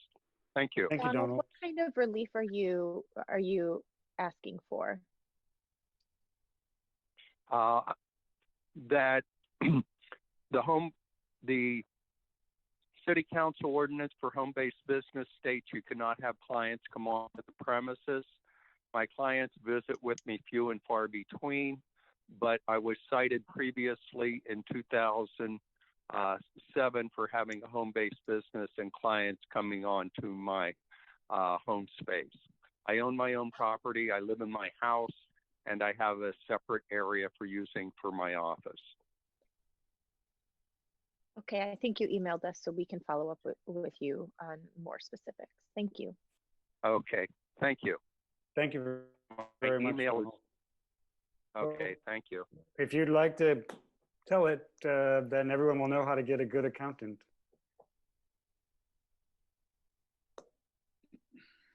All right, sir. Thank you very much. So I'm here for. Okay, so Yvonne, that was our last speaker, is that correct? Yes, that was our last speaker. Terrific. So before we begin discussion, I was wondering if my colleagues would agree to move forward with recommendations 2, 3, and 4, which are the dollars, which require a fairly simple vote from my point of view, perhaps not from yours, and then we could dig into the other pieces of this. I'm willing to go any way you wish, but I thought it might be good to sort of clear as much of the deck as we could, and then we would just be talking about some of the more complicated potentially items. I'd like to move, Mayor, I'd like to move item recommendations 1, 2, 3, and 4 for your suggestion. And I'll second that. Are we ready to vote on that? Anyone want to talk about that? Okay, Yvonne, would you take a roll call vote on the motion that John Duran made and I seconded? Yes, for recommendations 1, 2, 3, and 4. Councilmember Duran? Aye. Councilmember Heilman? Aye. Councilmember Meister? Aye. Mayor Pro Tem Horvath? Aye. Mayor D'Amico? Yes. All right. Those items are approved unanimous. Thank you very much. So now we can discuss items 5 and 6 and 7 as expanded on by the city attorney earlier today. Councilmember Duran. Mayor, can I ask maybe a process question? It would help me, I think, if we dealt with this in 3 large sections. One being the residential moratorium, the amendments we're trying to make. One being the commercial moratorium, which is a separate block. And then the third being everything else, which seems to be miscellaneous. Is that acceptable that we break them out? Because when we start talking about moratoriums, we want to make sure we're talking about residential versus commercial or commercial versus residential because they have different I think times. so. I would just, I want to continually return our questions to the city attorney so that we don't scramble our eggs and not have it make sense. So I think that makes perfect sense, but I just want to make sure that that's how these are written and that we're voting on the items that are presented. Well, may I start with residential? Because I actually think that's probably the most critical one of the three. You can, but let's hear from the city attorney that she's okay if we break it up into those 3 categories and discuss it that way. Yes, I think that's fine. The ordinance will have to be voted on as one piece because it's one ordinance, but we can certainly talk about the topics separately and then take them. Great. So let's bear in mind that we need to vote on it as one. So all that, John, please begin. Thank you. I'd like to ask my colleagues to let's have a discussion about the residential moratorium for just a minute, because that's the one that I think impacts the members of our community, meaning our renters, 78% of the city.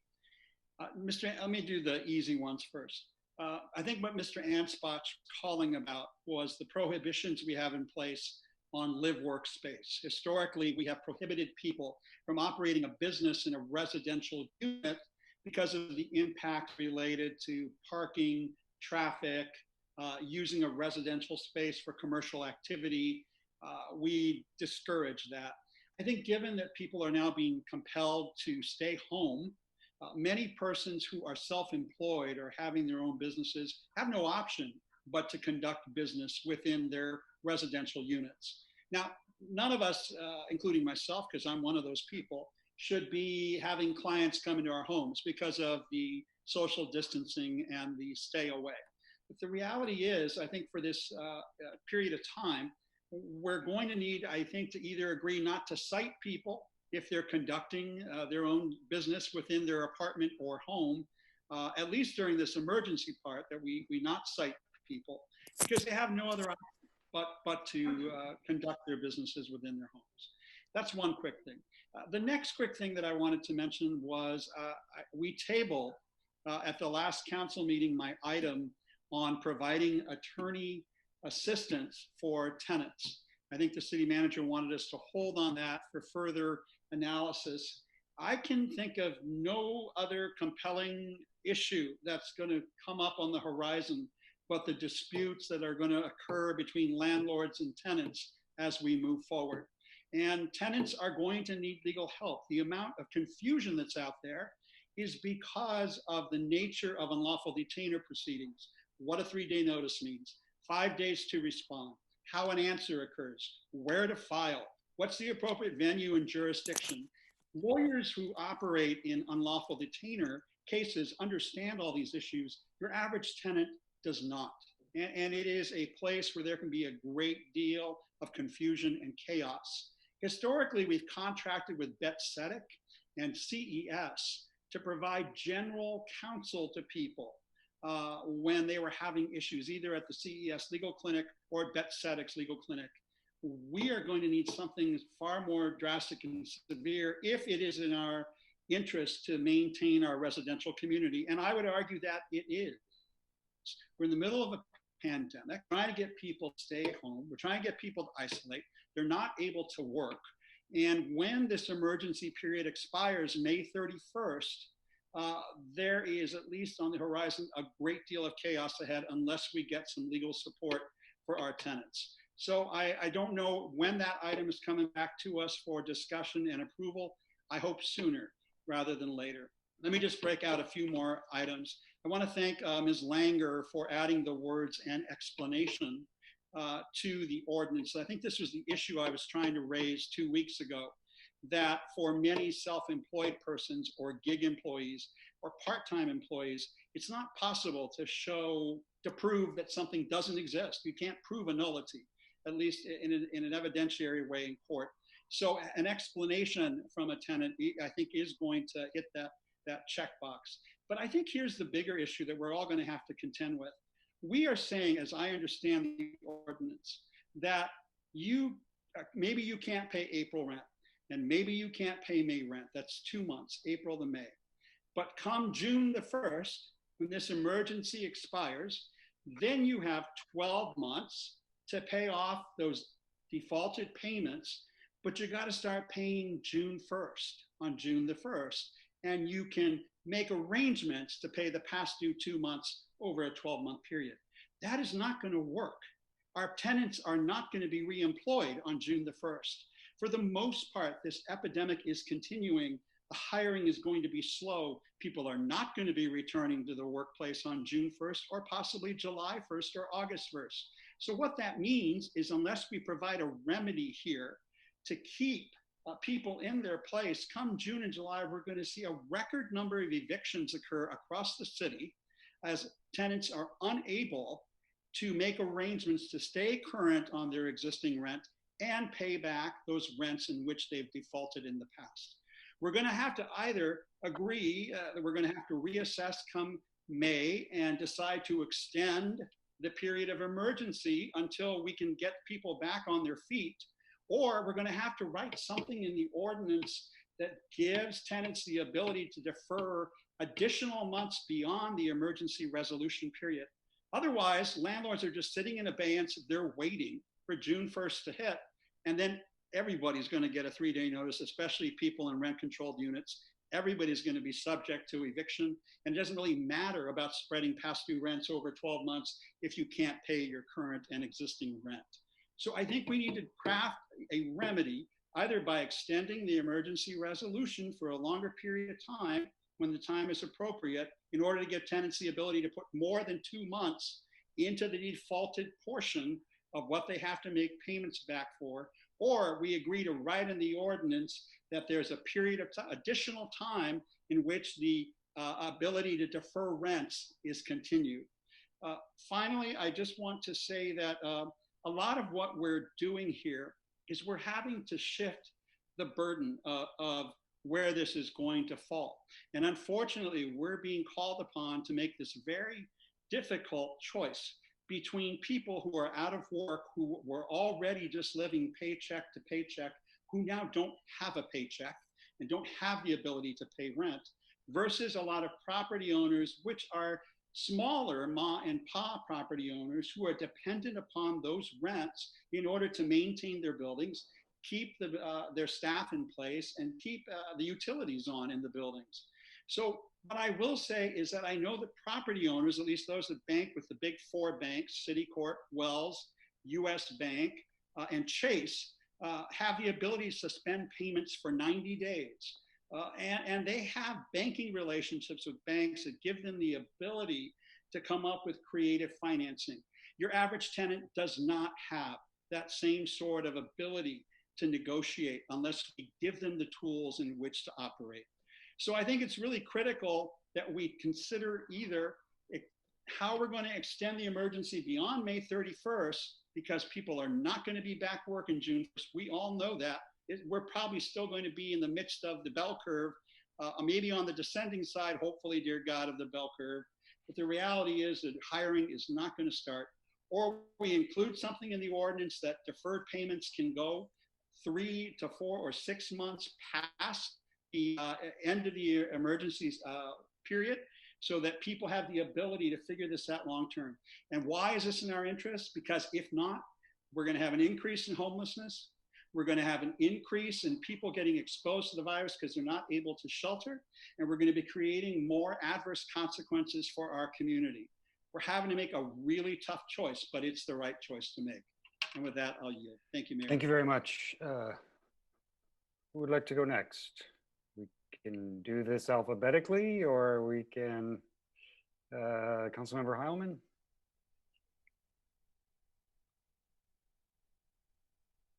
Sure. Thank you, Mayor, and thank you to the staff for bringing this forward.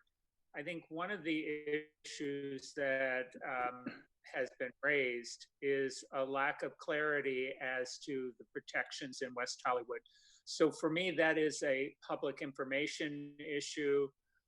There's a great deal of confusion because other cities have different rent stabilization ordinances.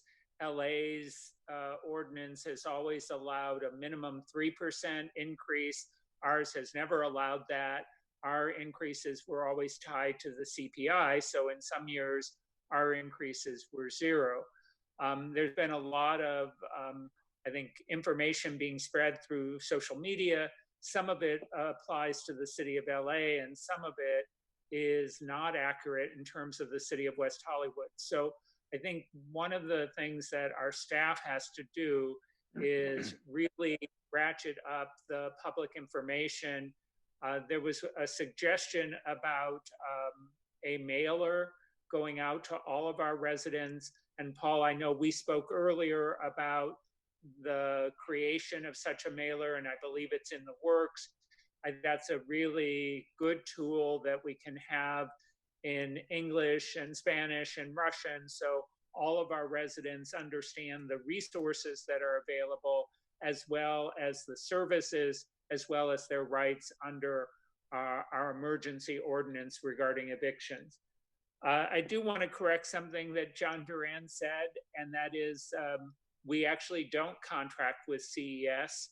They have been providing those services on a volunteer basis. So that may be something that we look at, expanding and actually entering into a contract with that organization, as well as other organizations for legal services.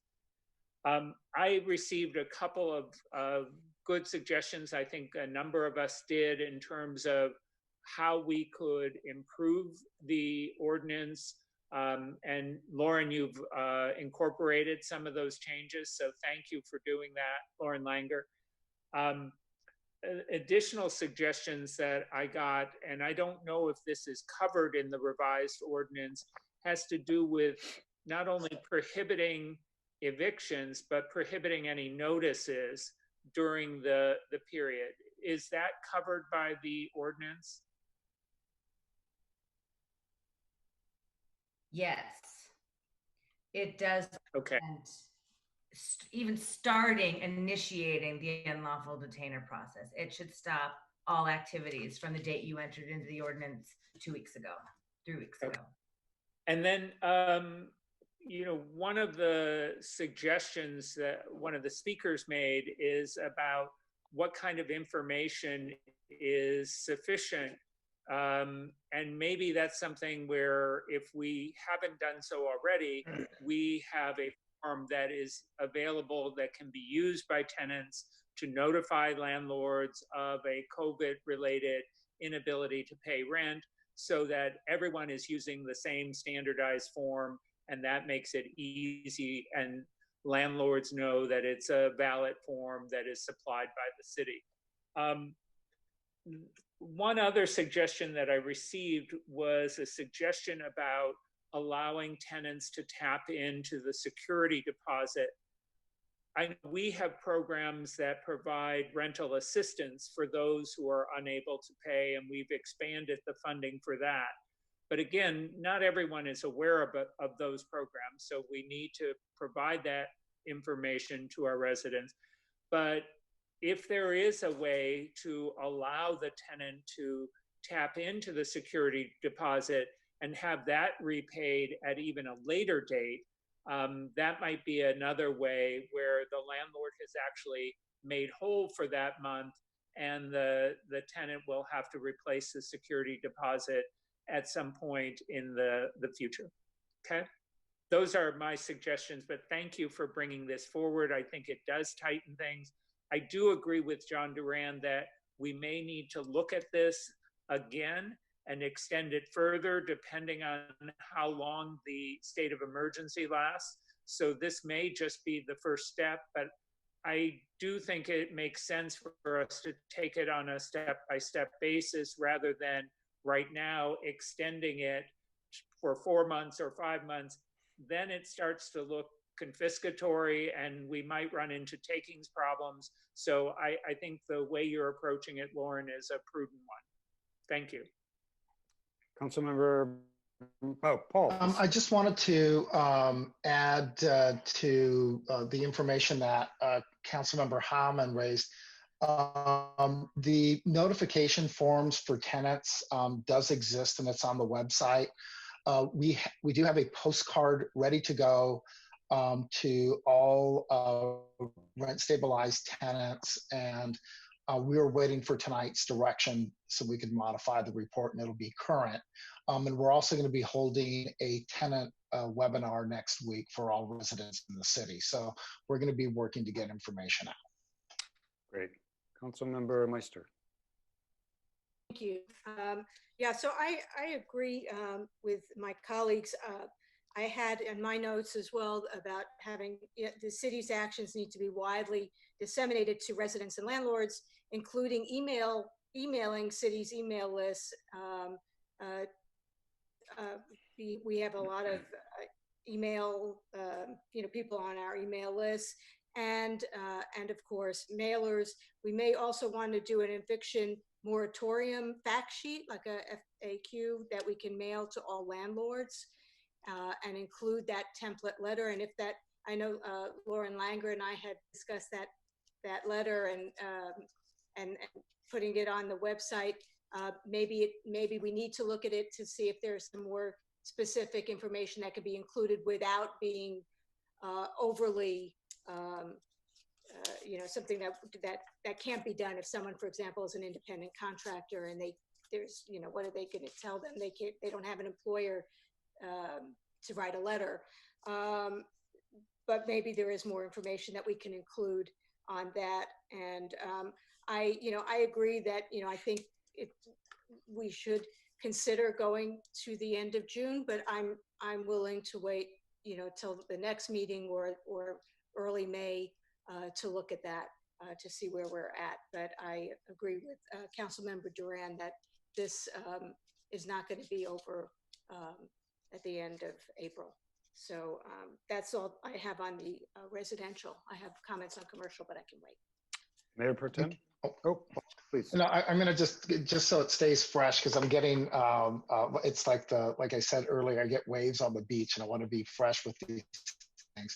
So one of the issues that Councilmember Meister raised was about email blasts. We are doing email blasts right now on all information related to the COVID-19, and we're doing specific ones for all of the actions the council's taking. Anyone in the public who wants to subscribe to those email blasts, it's at www.weho.org/email, and you can put your email address there and you'll receive all of the notices. Thanks. Mayor Pro Tem. Thank you, Mayor. First, I just wanted to mention I got notification that the Judicial Council which is the policy-making body of the California courts, has adopted an emergency court rule that effectively stops all evictions other than those necessary to protect public health and safety for the duration of the COVID-19 emergency. So I'd ask Lauren Langer if we haven't already considered that, to make sure that we look into what that ruling was and that we act accordingly. If we're putting together a mailer that's going out to all of our residents, I would ask that it also include a telephone number or ways that are not email or internet related to communicate, because there are tenants who cannot join a webinar or cannot go online to access these documents. So we just need to keep that in mind, that some people still aren't communicating this way, and so we have to be able to still reach them. I wanted to confirm, I think I heard that the eviction moratorium in residential units allows for 12 months after the crisis to, previously we had said 6 months at our March 16th meeting. We're now extending it to a full 12 months, which is consistent with what happened in the city of Los Angeles, correct? Yes, that's proposed in the ordinance. Okay, great. I know that this was mentioned during our city manager's comments, but I had asked that we reach out to Bank of the West regarding lines of credit for some of those smaller operations that are not worried so much about their mortgage payment as they are having the ability to make life payments. This is their retirement. And so helping out those mom and pop or mom and mom operations to make sure that they stay in business. And so I think what we heard is that the federal government loans require them to use the bank that their business is banking with. So for anyone who's listening, please be sure you take advantage of whatever opportunities your banks make available there. I want to make sure that in terms of this eviction moratorium is related to the COVID crisis specifically, and other issues that would result in eviction, criminal activity, noise issue, whatever it is, that all of those rules are still in place for quality of residential life, correct? That's correct. The only thing addressed by this ordinance is eviction for non-payment of rent and eviction for having unauthorized persons in a rental unit. Those are the only two. So, okay, so one question that was raised over the weekend is that some buildings have people who have tested positive who are supposed to be in quarantine and are not following those orders, using common areas and putting other members of their building at risk. It sounds like what we are putting in place does not address that issue, but who can address that issue? If somebody's experiencing that in their building, who do they call and how do they deal with that? Well, first they should call their landlord and let them know, because their landlord's in the best position to control other tenants' behavior in the building. And if it becomes a continuing problem, I suppose they can call the rent stabilization department of the city, but I think their landlord is the first call they should make. Okay. And you had referenced the issue of workers coming into units with regard to seismic retrofitting and things like that. But there are people who are in some of those vulnerable categories who are concerned about previously scheduled tenant improvements going on in their unit and having people enter their unit. What sort of protections do renters have to tell their landlords that they don't want anybody in their unit during this time?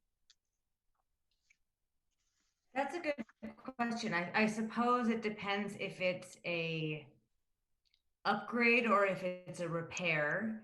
And I also think that they should be working this out directly with their landlord if it's something that the landlord is requiring. Hopefully they can postpone whatever repairs need to be made. If it's something that's sanitary, it's a plumbing issue, I think it's on a case-by-case basis how people have to deal with that. But landlords should be respectful of both the health requirements and people's own comfort level and what they expect and who they're letting into their units. So they should deal with their landlords first. And if it becomes a major issue, call the rent stabilization department. Okay, a few more questions that came in. Landlords can report tenants to credit agencies and prospective tenant databases as non-paying, potentially even during this emergency moratorium? Or is there some protection that they have against blacklisting them from future apartment rental applications? That's not listed in the language currently, but it's probably something that we could consider. I'll have to Okay, if we could. how that would be drafted, but it's not currently in the ordinance. Well, if my colleagues agree that that's a potential issue we want to protect against, I think it's worth figuring out what language might be appropriate. With regard to, you had referenced the issue of late fees versus something else that allowed people to increase the amount that needs to be paid. So I know we have late fee provisions, but are there any protections against landlords trying to impose these late fees? It would be a violation of the ordinance. They can't apply a late fee, and we've clarified that they also can't apply interest to the deferred rent. Okay, and so if they do still try to do that, what is the penalty? It's a violation. Let me look at the penalty provisions.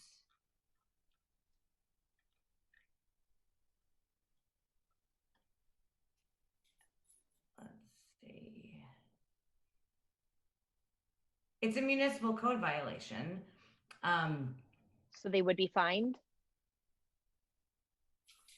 Let me look up the language for violations of this ordinance, and I will get right back to you. I don't want to give you incorrect. Okay. I know that we have created a fund, and Paul outlined how many people have already taken advantage of the fund for rent relief.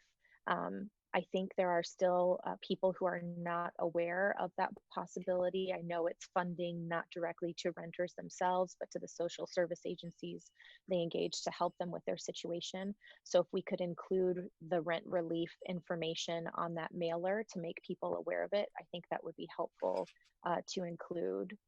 And I think that covers all of my questions. Thank you very much. Thank you. And Lauren, I just have one quick question about people who are staying in units and they're not on the lease.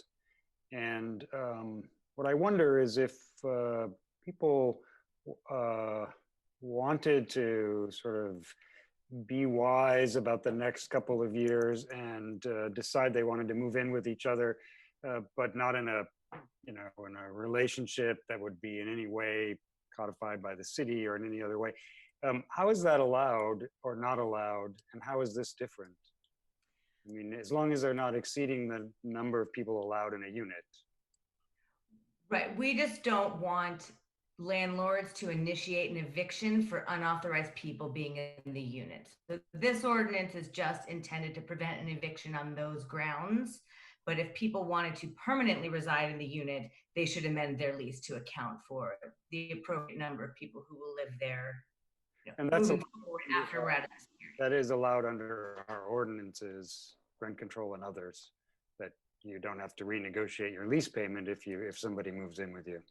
There are provisions in the RSO for adding, I think, one person or two people, or if you adopt. There's different provisions for what happens when different people are added to the unit. Because I think we need to provide as much flexibility around payment of rent as to use of our housing resources wisely. And, it may not be the ideal thing for two people who worked in a bar to suddenly, work next to each other in a bar and now suddenly live together, but it might be the way for both of them to make it through this in a much more financially sound way. So I just want to make sure that our housing resource is available as flexible as possible. It sounds like it is in the short term and then in the long term as well. Yes.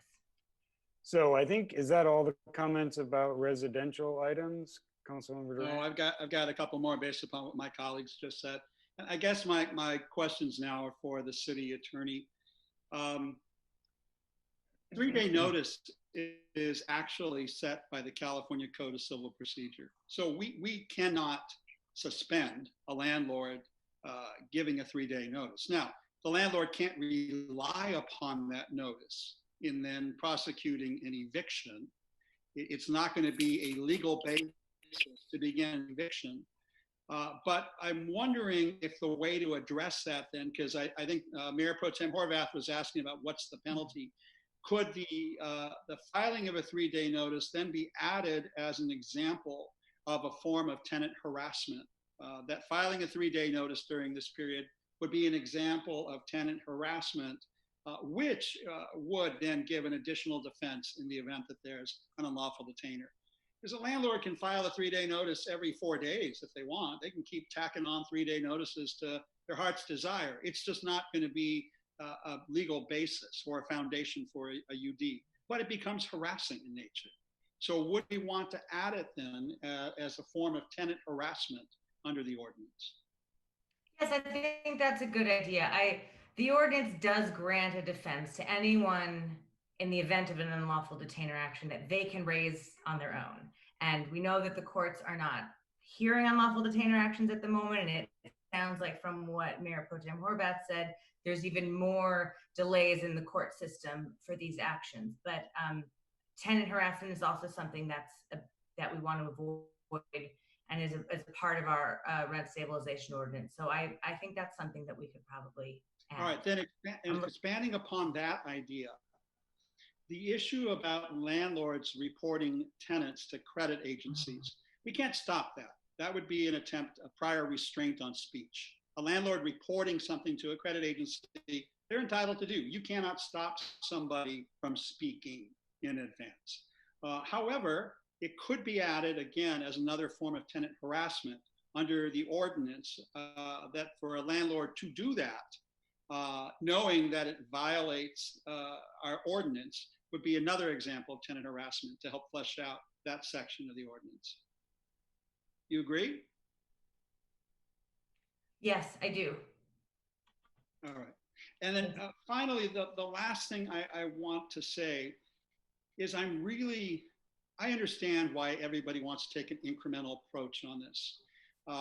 It's true there's 12 months to repay the rent, but it's 12 months to repay 2 months of rent. It's not 12 months to repay anything beyond May 31st. That is going to drive a lot of our residents into a great deal of fear, to think, I only have protection from my city for the month of April and May. And come June 1st, I'm supposed to start repaying the rent, even though I don't have a job and I don't have my federal stimulus check and I need to do my roommates, and we're all in a great deal of fear. Now, I understand the argument that my colleague, Councilmember Heilman, is making, that if we go too far, it becomes interpreted as a government taking the private property rights. But on the other hand, there's something to be said about giving landlords and tenants some certainty around this. Otherwise, we're going to find ourselves in a constant state of emergency every 2 months, looking at renewing our emergency declaration, which only adds more uncertainty to both tenants and landlords, providing both of them with higher levels of fear. So I get where you all are going, that you want to take this nice and slow. In my opinion, this is an emergency, and we should be acting like it's an emergency instead of treating it like it's just any other council meeting, and coming up with a remedy so that people will understand I can defer April, May, June, July, August, maybe by Labor Day, I'll be reemployed again and able to start paying my rent, but at least I'm not going to be homeless, leaving the city that I've lived in for 20 or 25 years. I think that's really critical in terms of what we're doing here. And if you all want to defer for one more meeting, and we'll see where we are come the middle of May and whether we need to extend the emergency, okay, I can go along with that. But I think if we come to the middle of May and we're still in the midst of people's bodies stacking up all over the nation, people not being reemployed, we're on the verge of another Great Depression, record unemployment, and people are frightened, we need to step up to the task so people will know they're not going to lose their apartments between now and Labor Day. What we've crafted here only gives them relief until the end of May. that is not going to let people sleep well tonight, knowing that's as far as we were willing to go. So I understand the reasons to go incrementally, but I also want to make the argument that to some degree, when we start giving people some certainty, both tenants and landlords, that people will have at least a bit more comfort in figuring out how to navigate from there. We can't be in a constant state of emergency every 2 months. By definition, it no longer becomes that. So I get we all want to wait one more time, but I'm hoping that come the middle of May, if we appear to be in this exact same place with record unemployment and people in great fear, that we look at crafting something that's probably going to be different than any other city in Southern California. And so what? That's what we were founded on, is protecting our tenants. It's time to go back to that part of our city's history and roots and do something better than the city of Los Angeles, better than the state of California, and be willing to take the risk in the court of being challenged if it means protecting the people who call this place home. Thank you, John. I would say that I do want to wait. I think we need to have everyone have a chance to process that. I agree that there's a lot of concern about how quickly 60 days or 50 days goes by. And I'm there with you. I also think it would be complicated for someone to pay 6 months rent back in 12 months. And so that's why I'm interested in what the full use of our housing resource is in terms of expanding how it's used, perhaps, because I think setting up for a larger kind of failure later on is maybe not the best solution. But I would also agree that telling people who lost their job in April that they have to start paying their rent in June, and their rent plus whatever that might be, 10 or 12% more, is a complicated calculation as well. Anyone else? Mayor, if I may, I just want to be clear. I don't hear anyone on this council saying that we don't want to protect people in their housing. In fact, quite the opposite. I don't hear anyone saying that we want to jeopardize people not being able to pay rent on June 1st. I think what we're saying is that this is an ongoing situation. Right now, we know that the state and the county have issued the Safer at Home order through April 19th. But I know probably a question for us later is how much longer will that go? We know that the federal government has said through the end of April. Our neighbors next door have said possibly through the end of May. This is an ongoing situation. I don't think that this is the last time we're going to be talking about timelines or deadlines. And I don't think that anyone's intention, I want to be very clear because of comments that were made earlier, I want to be very clear that no one wants to jeopardize anyone's housing. That's why we're going through the process of having this conversation and taking these precautions to do exactly that, to keep people in their housing.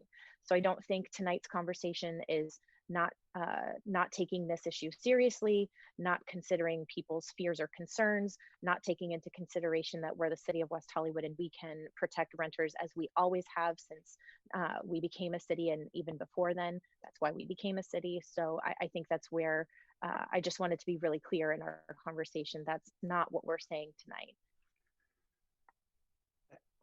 And I guess I would say just one last thing, that I'm not an economist, but I would also not want to unintentionally keep rents high by telling people that they can defer paying their higher rent, when I would like to see us also start to work with tenants to renegotiate their rental prices, as rental prices around the Southland will clearly soften.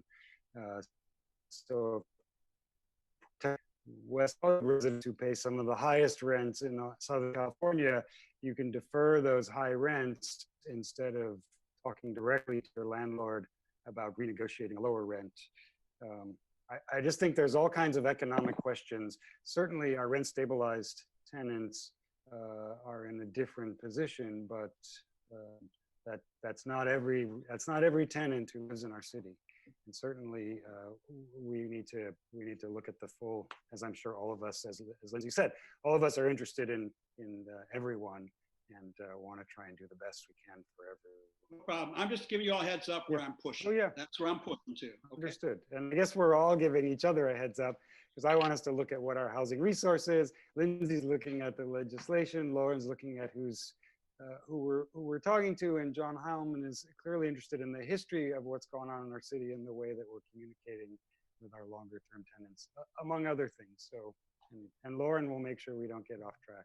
Lauren Meister, I please. guess my question is $250,000 enough for rental assistance when you're talking about an average rent being what, $2,000 or $1,800 a month? I mean, that's not very much money, really, when you divide that up by $1,800 a month. So I just wonder if we're being realistic enough, or again, we can look at this, at the next council meeting or next month. But I think we need to think about the fact that rents are high here, and really how much money is 250? How far is that going to get us?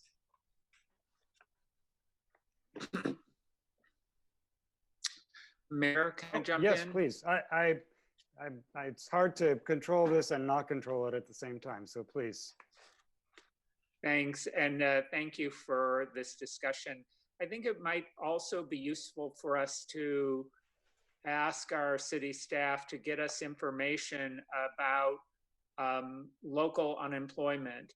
I think that obviously this has really impacted a lot of our residents who've been laid off or whose temporary work has been terminated or who work on a project basis and they don't have work right now. It'd be good for us to know the figures for that. And those figures obviously can shift, but to the extent that we can get that information, it would be useful. There are a number of tenants who are still working, and they're working from home, and they're able to pay their rent, and they are paying their rent. And then we have a significant number of people in the city who receive retirement benefits, either Social Security or pension or a combination.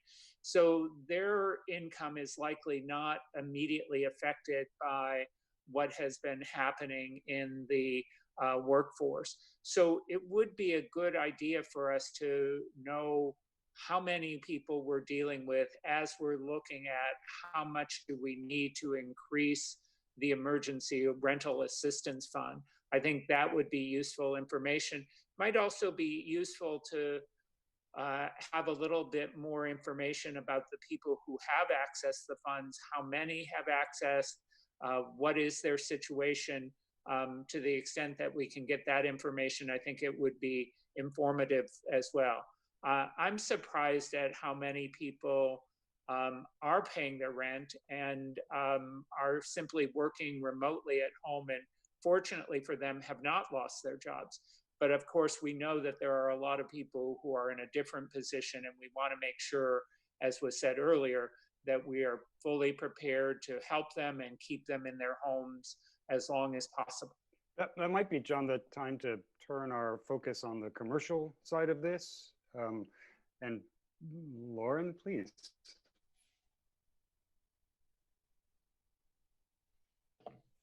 Got it.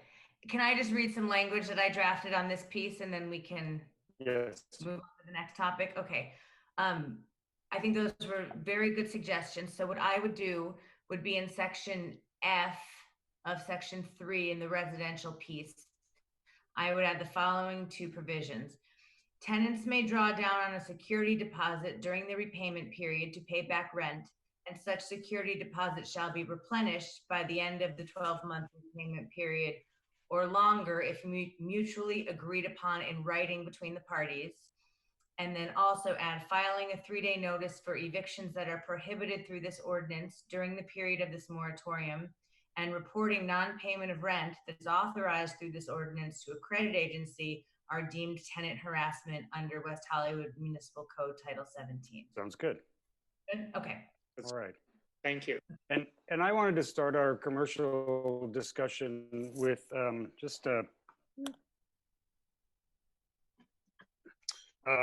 So I think some of us receive these WARN notices from employers in our city. And as the mayor, I've received notices of more than 3,500 people being laid off. And that's just through major employers, through our hotels, our bars, our nightclubs, our restaurants, people who make movies, people who record movies, edit movies.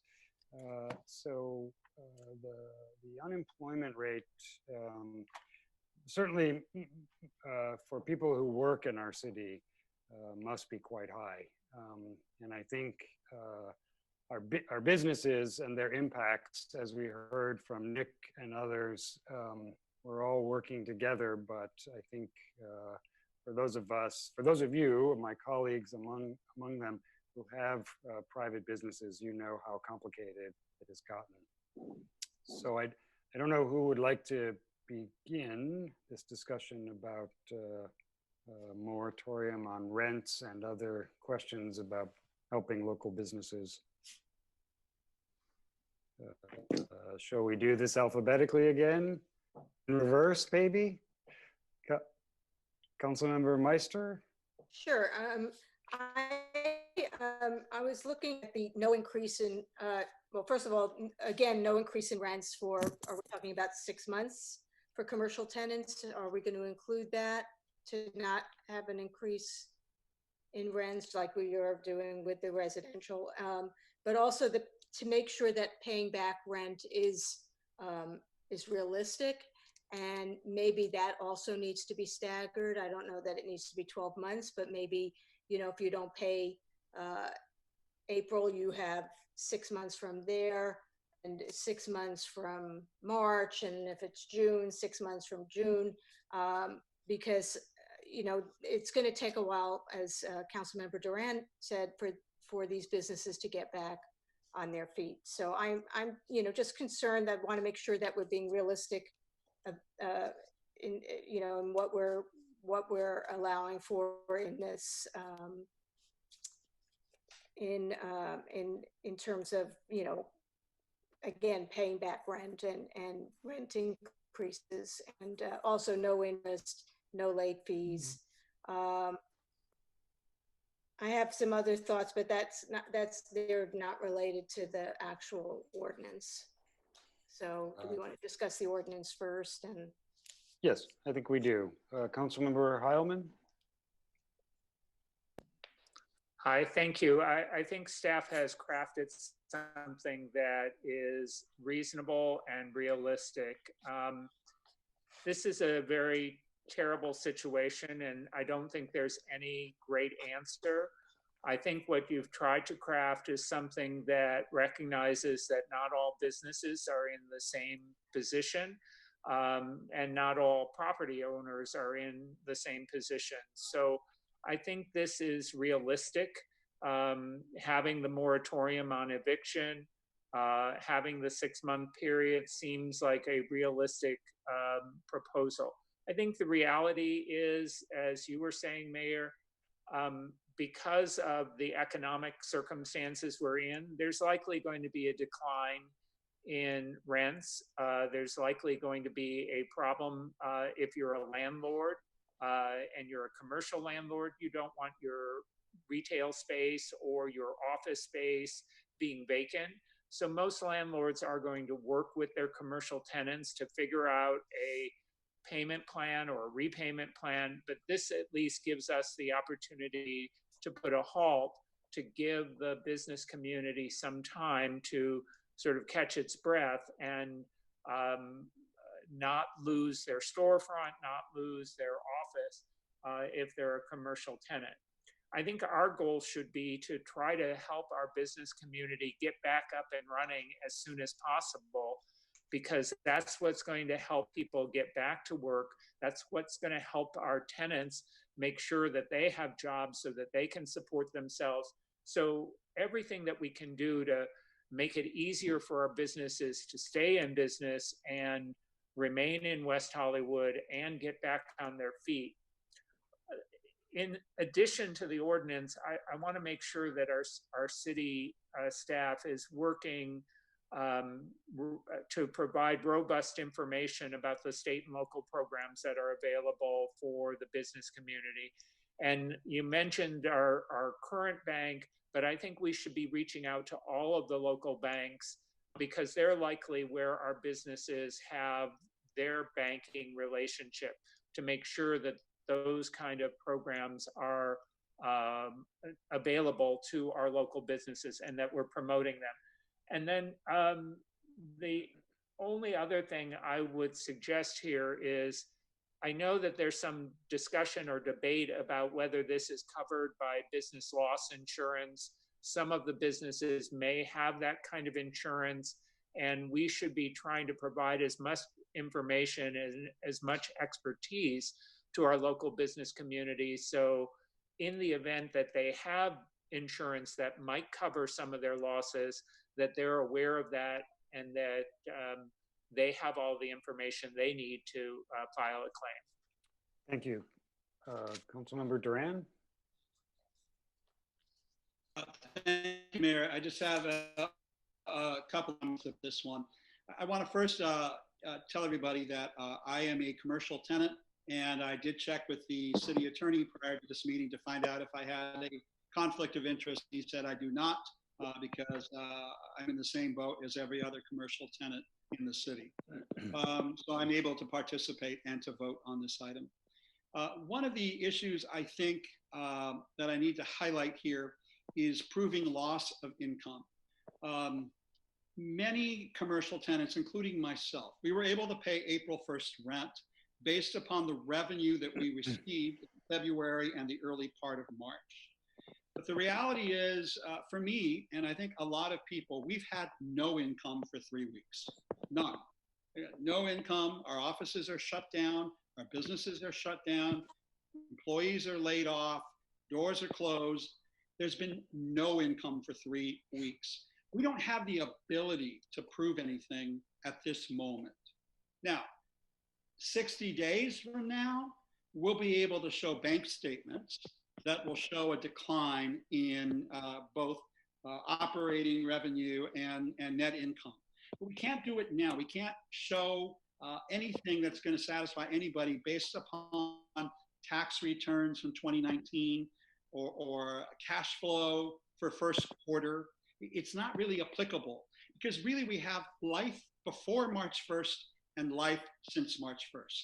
And there's a huge dividing line between the before and the after.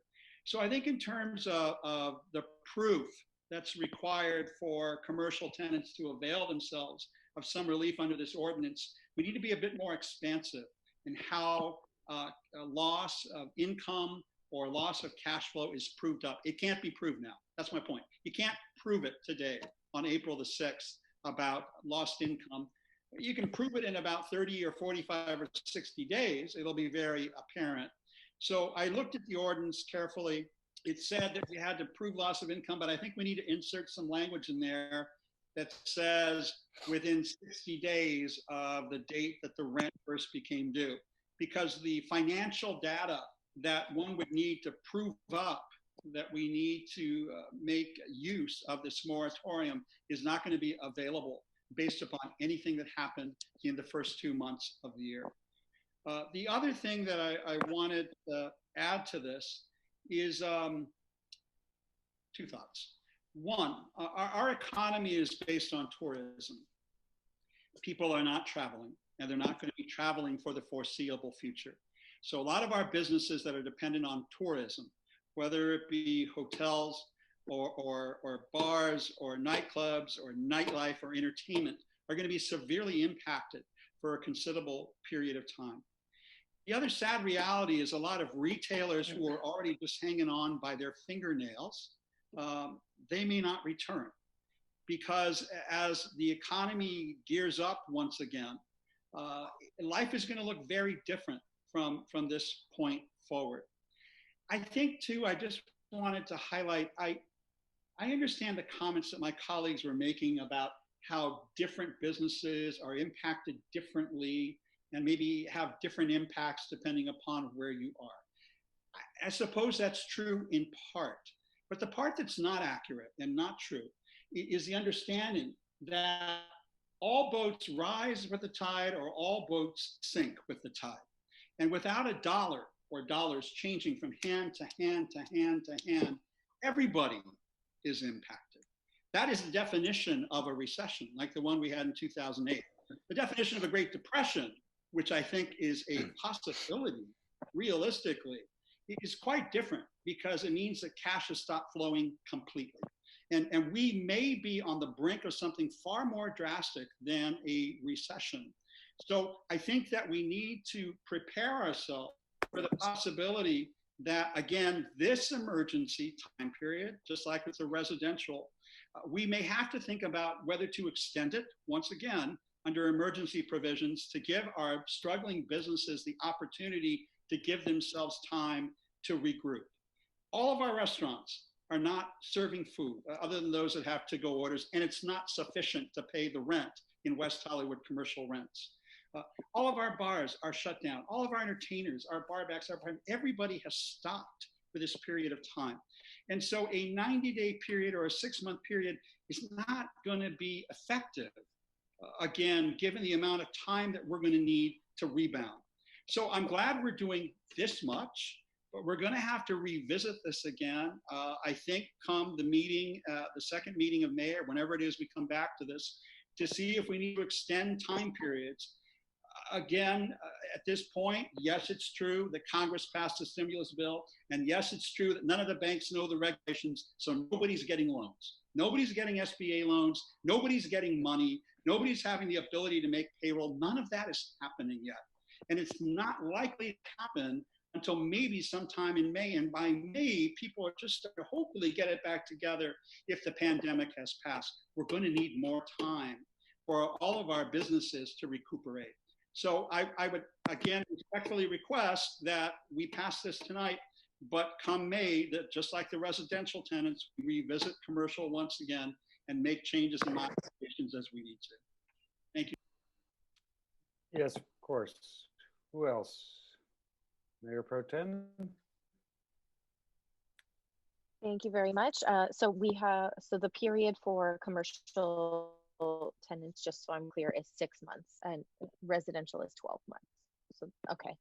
And then regarding the issue that I had mentioned about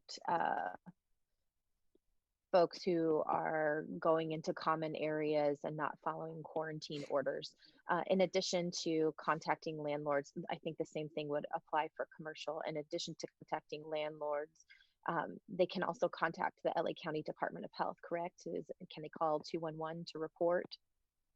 Yes. Okay, so that's another thing that people can do. I just want to make sure that we've said that out loud too. And the same with businesses that are not supposed to be operating according to Safer at Home. Our code compliance is enforcing on those businesses, correct? Code compliance is working in tandem with the sheriff's department to make sure that businesses are closed if they're supposed to be closed. Okay. So, and so if there are any issues regarding businesses that shouldn't be operating, it's code compliance that's handling those calls. Yes, they can call code compliance. Okay. And so for businesses that, obviously this is about their rent, but I know, I believe that we heard from Athens that for businesses that are not able to function right now during Safer at Home, some of them might not, if they're partially opened, then they may still have expenses, but if they're completely closed down, one thing that they can do is reach out to Athens and contact to work with individual businesses to potentially eliminate trash fees. And just so I've said the number in case somebody doesn't have it, it's 888-336-6100 for businesses that want to reach out about your trash collection fees. That's something that might also be of help. Thank you. Thank you. And I guess I just have a couple of questions again about, deferring the eventual softening of rents by deferring the payment of rents citywide. I think Perhaps businesses are in a better position to negotiate with landlords than tenants are with landlords because they at least allegedly or likely have some ability to have negotiated themselves into that deal. But I wonder if my colleagues consider, perhaps not at this meeting, but how we might provide some kind of service, a city moderator or some kind of way to perhaps expand the rent stabilization, our mediation. Yes, mediation and our rent stabilization commission to perhaps have hearings there. I just think, there will be some people who are not really in a position to be negotiating, but we're telling them, don't pay your rent, or if you can't pay your rent, don't worry about it, we got you. And then do we really have them the same way we have residential tenants? So I don't know that we can put that together at this meeting, but it's something I'd like us to consider, because I think if we had an appeals board or we had some way to mediate between small businesses and large property owners, perhaps a 10-month period, as one of our speakers, Larry Block, said, might make more sense, for somebody who's renting a storefront on Santa Monica Boulevard, but perhaps not. But I think maybe all that is at the next meeting or the meeting after. But I just worry that we are, $2,500 a month rent or $1,700 a month rent. That's a lot of money for people, and they will defer that a couple, 3, as maybe Councilmember Duran said, 5 months. But $35,000 a month rent or 40 after 4 or 5 months, that's a considerable amount of money. I just get concerned where we're telling people to go if we can't help them as they're arriving there. Councilmember Duran. Mayor, following up on the comments you made, I have a question for Paul. Paul, do you think that it's worthwhile to ask the Chamber of Commerce about possibly expanding the contract with the city to hire an ombudsman or ombudsperson, somebody to help small businesses navigate the various forms of relief that are out there, federal, state, and otherwise? The big businesses in town, they can afford the lawyers and the big accountants, the bankruptcy attorneys if necessary. The small businesses that were barely making payroll before all this happened, they're not going to have the same ability to do that. So rather than think about just a mediation between landlord and tenant, what would probably help both commercial landlord and commercial tenant is if they understood how to access what's out there, because it is a great deal of chaos. And I don't think we need to do that internally at City Hall, but can we possibly expand a contract with the chamber to have them hire somebody to assist with that? It's something we could look at. We do have right now a small business task force that is comprised of obviously members of the chamber staff and small businesses. We're going to be pushing out a webinar to them based on the decisions that are made tonight, this week or early next week. And I think from that, we'll really get messages on areas where we need support. So we do have capacity to work with the chamber to modify their contract. And they're in a unique spot right now too, because they do have a lot of small businesses as members, but then they also have the landlords as members too. So having a middle person there to help navigate these conversations could be useful. So I'll reach out to Genevieve tomorrow and have this discussion. Terrific. Any other comments about our commercial business proposed ordinance? Anything from you, City Attorney? Did you want to include any language that Councilmember Duran was mentioning about the time to provide the documentation? The notice that you're going to be delaying your rent comes 30 days after rent is due. But Councilmember Duran was suggesting that sometimes the documentation might not be available in that same window. I'm fine with that. Again, I think that's something that tenants and landlords can negotiate. I just wonder, sort of simultaneous with your question, is there some kind of a form that we should provide businesses the way that we provide tenants, so that it would standardize that? Might even be the same form, just with a different heading. I do think allowing for the complexities of businesses in terms of how income arrives, it would make sense to allow them additional time. But again, I think businesses that are pushing $30 or some $1,000 a month into the future, they're going to be worried about that probably more than whether or not they can document it for their landlord. I just want to say, I think we need to give them longer than 30 days in order to prove loss of income, because the way this is worded, you've got 30 days in which to file your issue with your landlord and provide documentation within 30 days.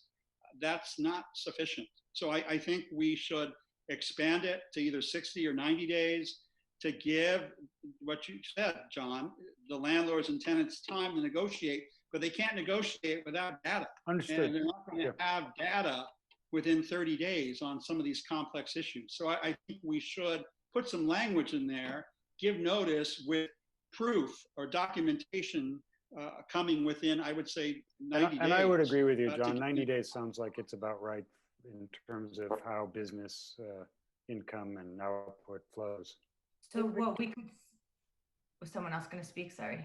I just said I agree, knowing, coming from a independent contractor position as well. You don't know, you don't get your bank statement until 30 days later.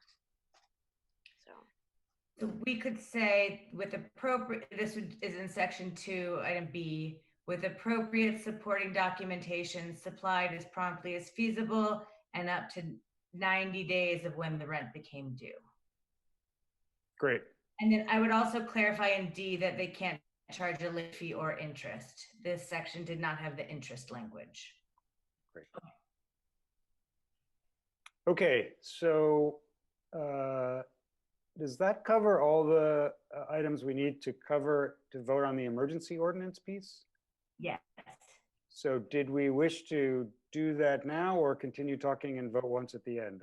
I can go either way. I'm just trying to, make our votes clean and clear and keep our agenda moving. I'd like to move item 6 then, the emergency ordinance as it applies to both commercial and residential tenants. I'll second.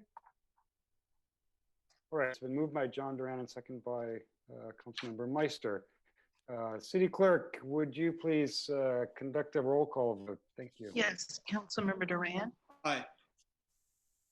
Councilmember Heilman. Aye. Councilmember Meister. Aye. Mayor Pro Tem Horvath.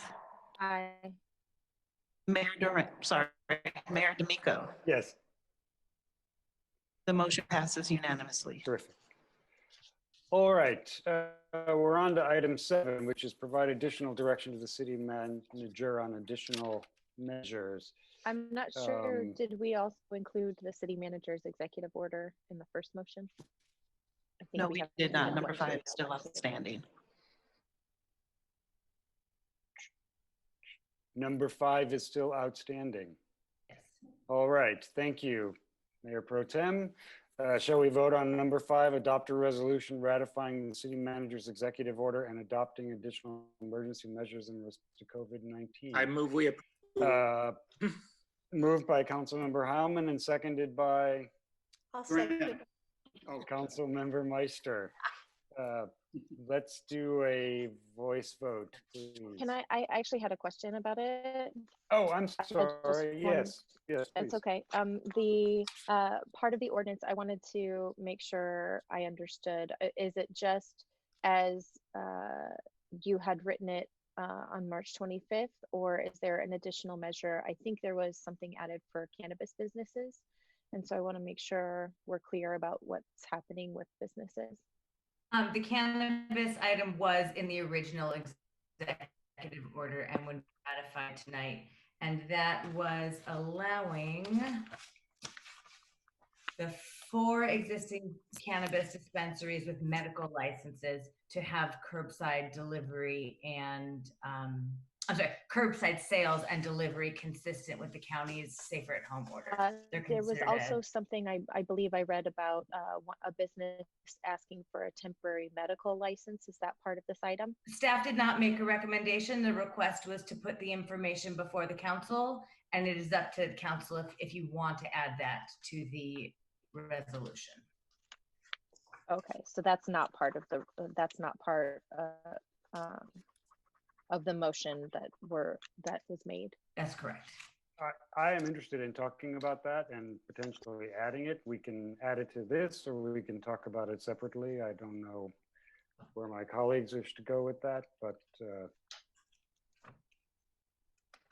I think it makes sense to have it be part of this motion. I don't know that it, I think we've seen the consequences of issuing temporary licenses and what has come out of allowing temporary authority to do things. I know that this executive order also allows temporary delivery licenses though. So, and if we're allowing that per the safer at home order instructions to allow businesses to continue to operate, I think the intention of issuing this medical license is consistent with that. I just think that it's potentially sending mixed messages. And so I just want to make sure that we're being clear that this is what we want.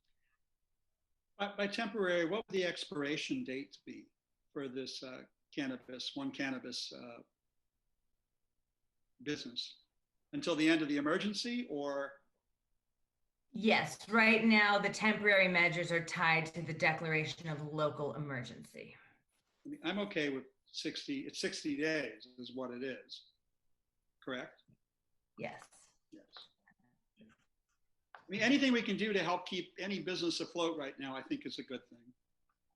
I checked into that too, John. Councilmember Meister or Mayor or Councilmember Duran?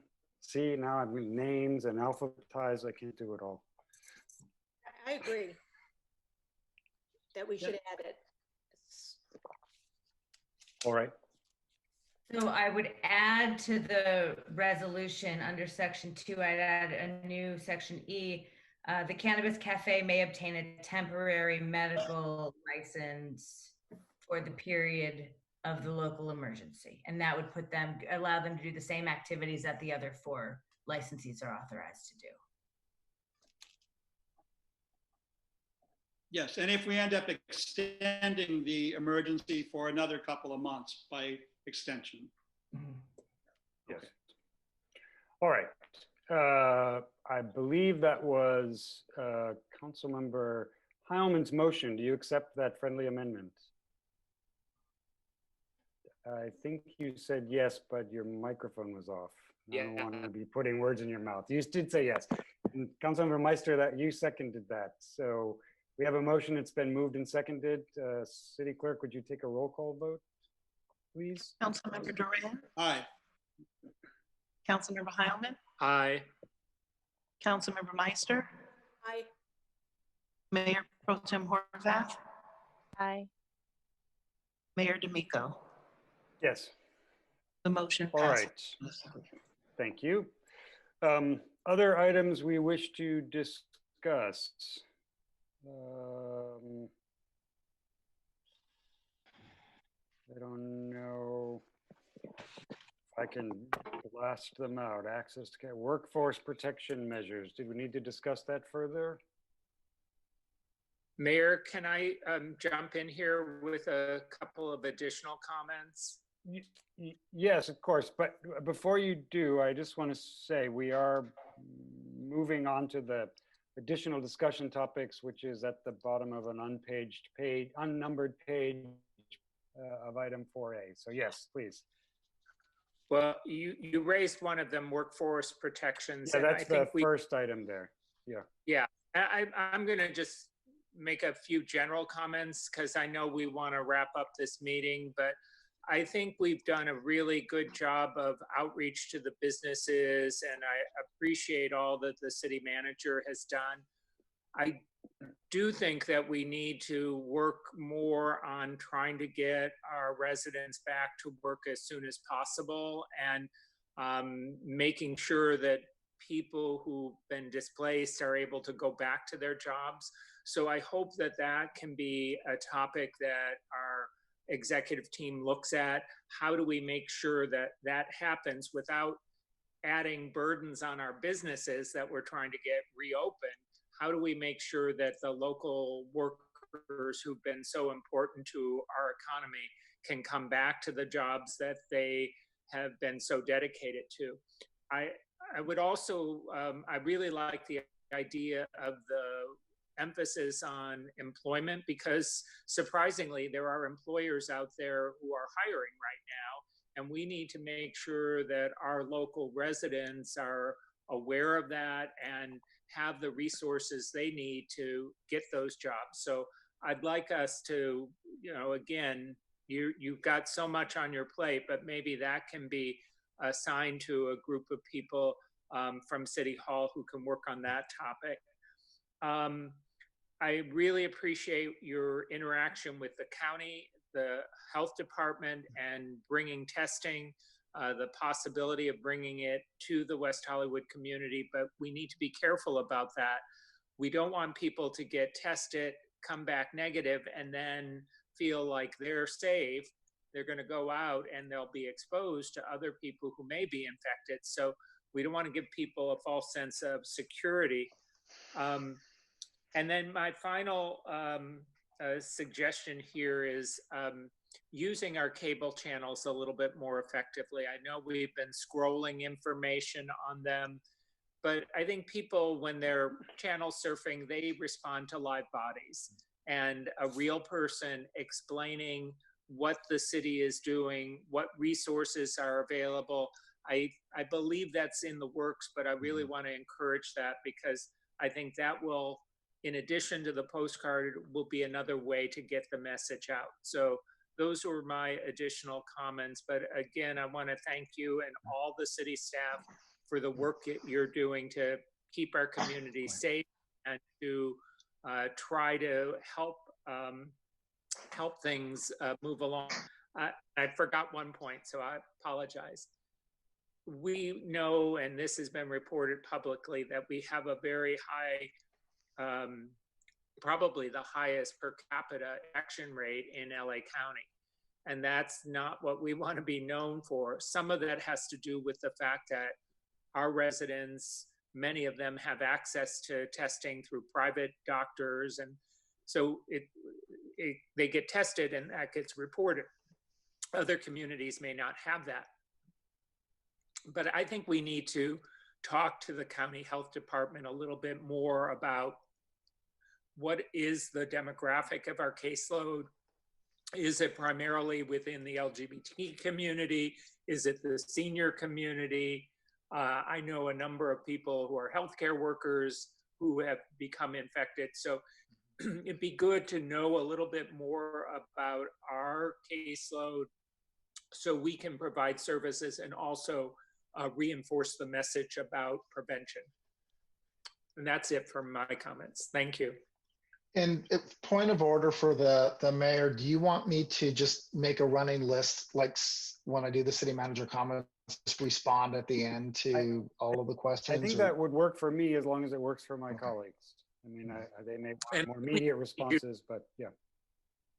And Paul, I don't need you to respond. Those were my comments. I know you'll be following up on it.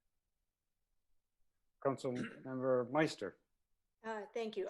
Yeah, I would just, first of all, add to what Councilmember Hyman said and find out if because we are so densely populated in our little 1.9 square miles, some of these other cities that are being reported may not be so densely populated, and that might be part of the reason that we have a higher per capita rate. So it'd be good to know that as well. My list included some quality of life issues. I know we talked about construction.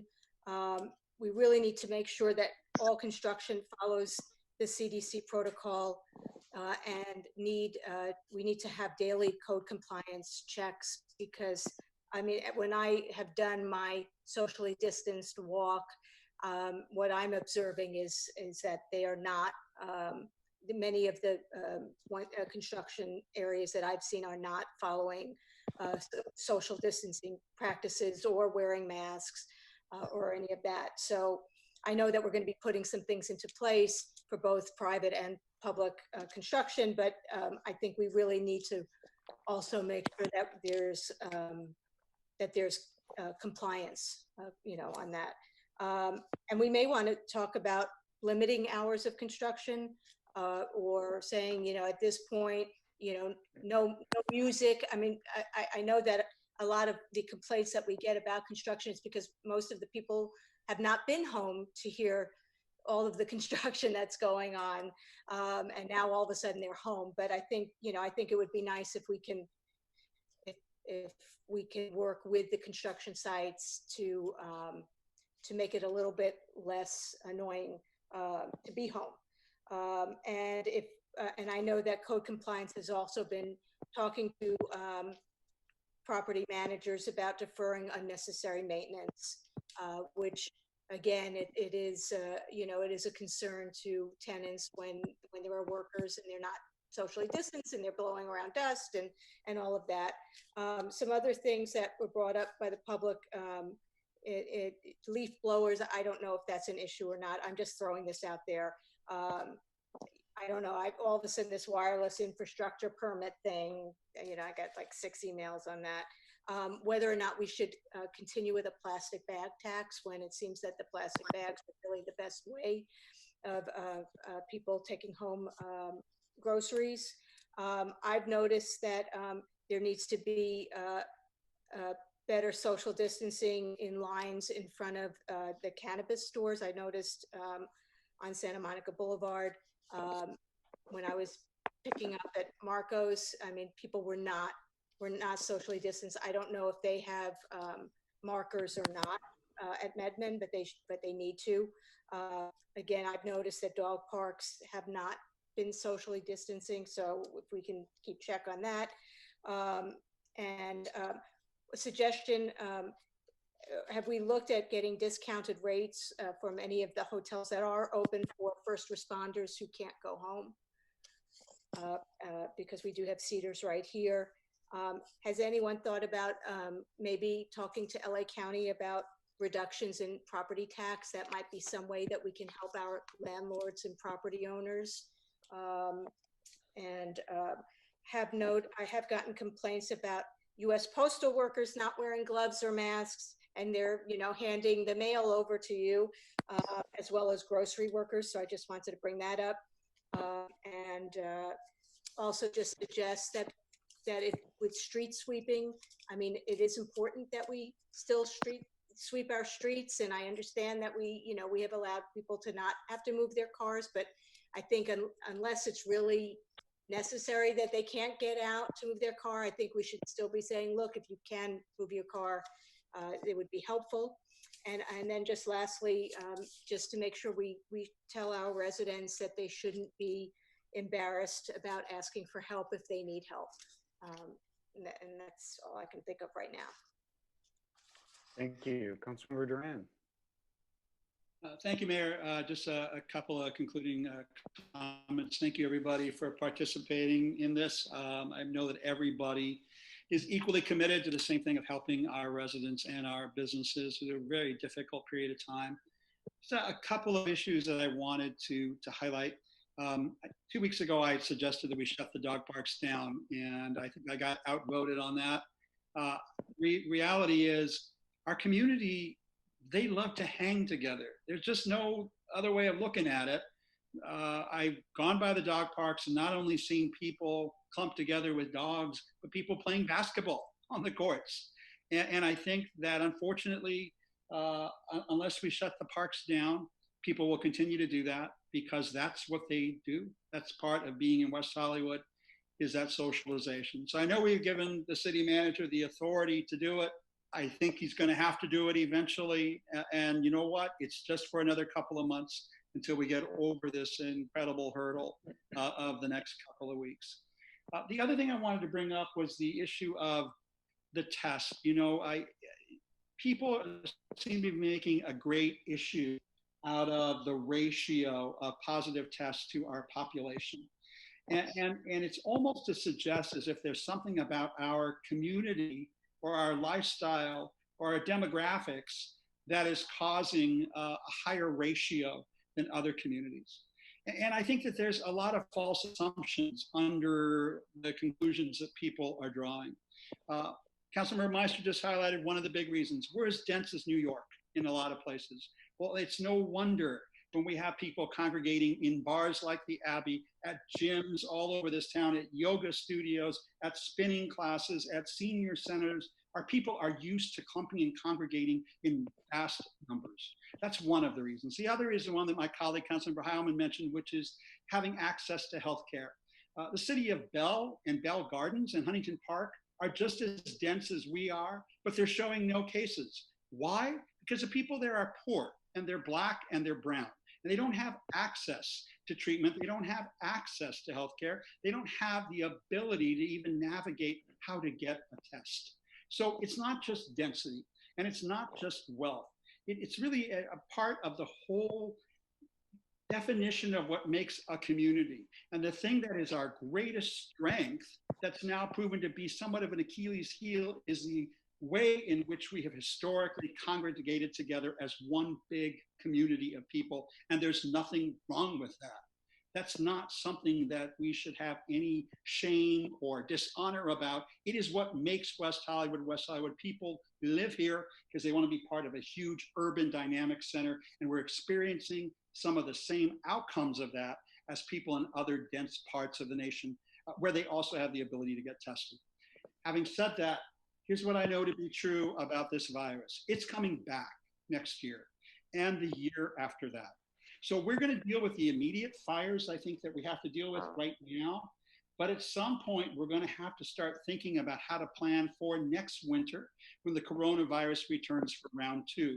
And hopefully we've learned some lessons from this time around.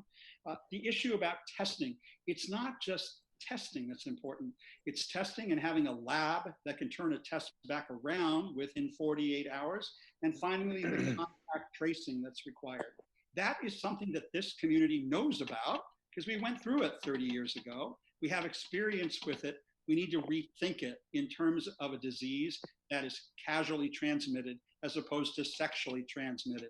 It's not a sexually transmitted disease. It's a casually transmitted disease. We need to come up with different strategies, but based upon the lessons that we learned in the past. So I know that isn't the time for us to get into this today, but at some point we have a lot of great partners from Saban, from the LGBT Center, from AIDS Project Los Angeles, from Alliance for Housing and Healing, that we can draw upon all those expertise to make sure that we're ready for coronavirus part 2 in the year 2021.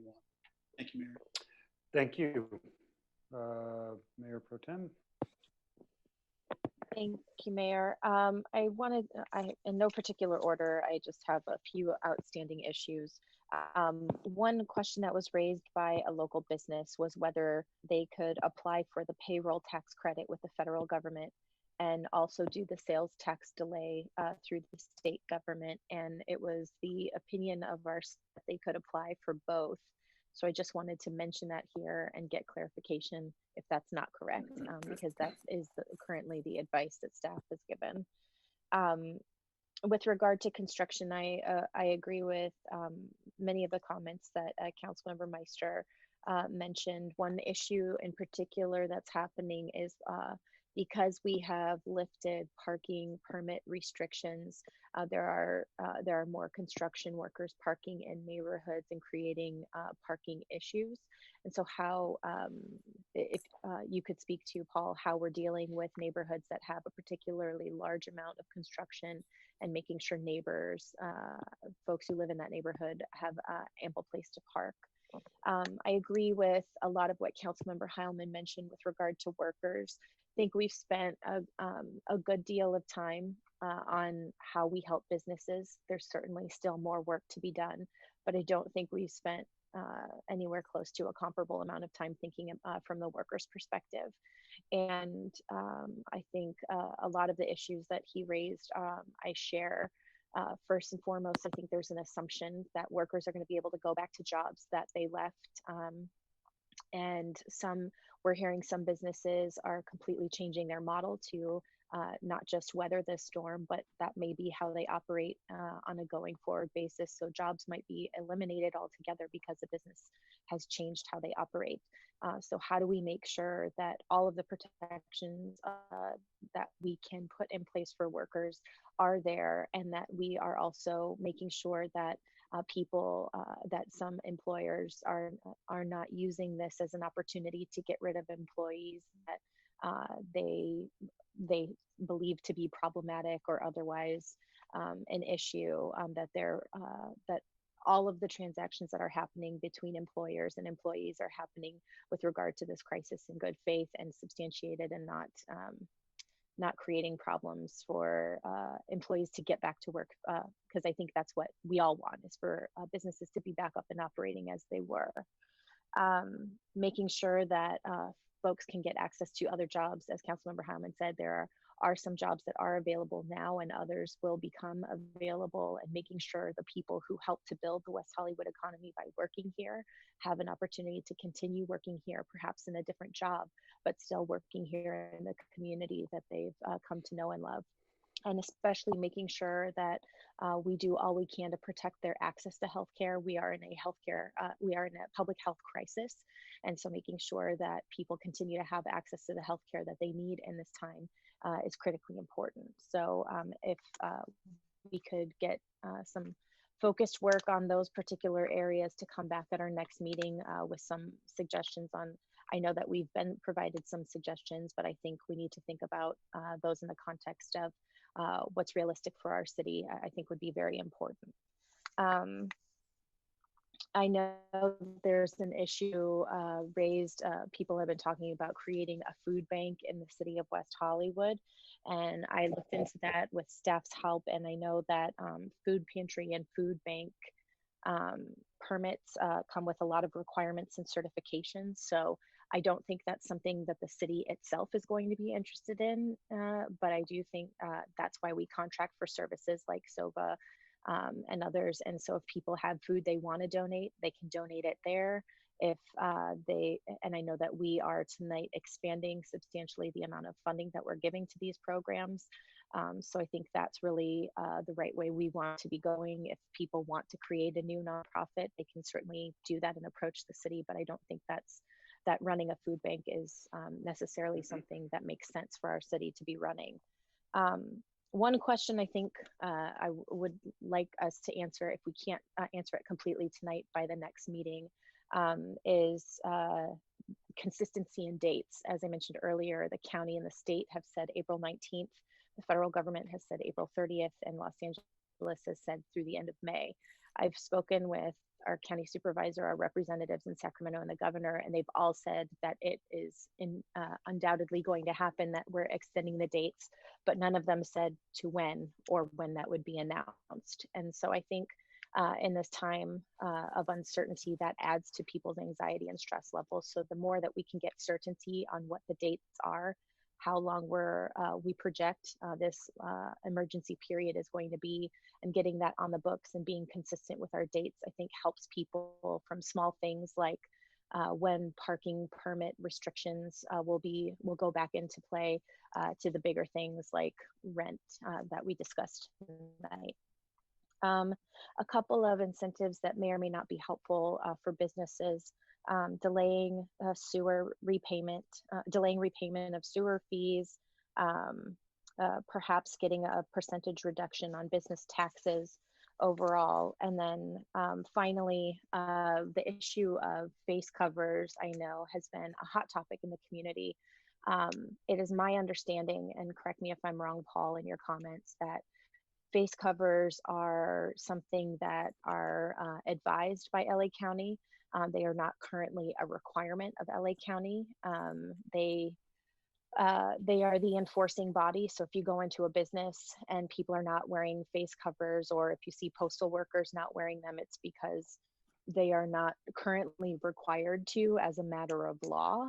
It is an advisory, but I do think that for people who have concerns, because I think if it's being advised as a best practice, we should see people doing it. I think that's the idea, is to make sure that we report again to LA County Department of Public Health, that 211 number, to let people know if you're seeing business practices that could potentially be causing unsafe or unhealthy working conditions. We need to make sure that enforcement is happening, and enforcement is key. And finally, I just wanted to say, I know that LA County issued today a statement that this week in particular is of high concern. And so if you don't need to leave your home, if you can not shop this week, keeping at home at all times is really what they're encouraging, especially this week. I guess it's a peak week and sort of how they're looking at the trajectory of this thing. So I just wanted to say here, in addition to what's out online and in press releases, that staying home this week is particularly important. Thank you. Thank you very much. Paul, I'm going to let you take it over. I just wanted to, at the end, or maybe now, thank my colleagues for, we figured this out. It looks like we had a meeting, we accomplished some business. The city clerk put it all together. Yvonne and your office, thank you very much. WeHo TV staff, thank you for keeping us on the air. And Paul, I'll let you answer the questions, and then I think we're probably done for the evening, unless there's something we need to vote on. That sounds good. I'm going to keep my comments really short. I want to assure the council, I think that a lot of the discussions that we've had have been related to interactions with the business community, but staff is pretty much 50-50 in terms of working with the business community and also working with residents who have been laid off. We're doing webinars. We're looking at resources for resume development, job fairs.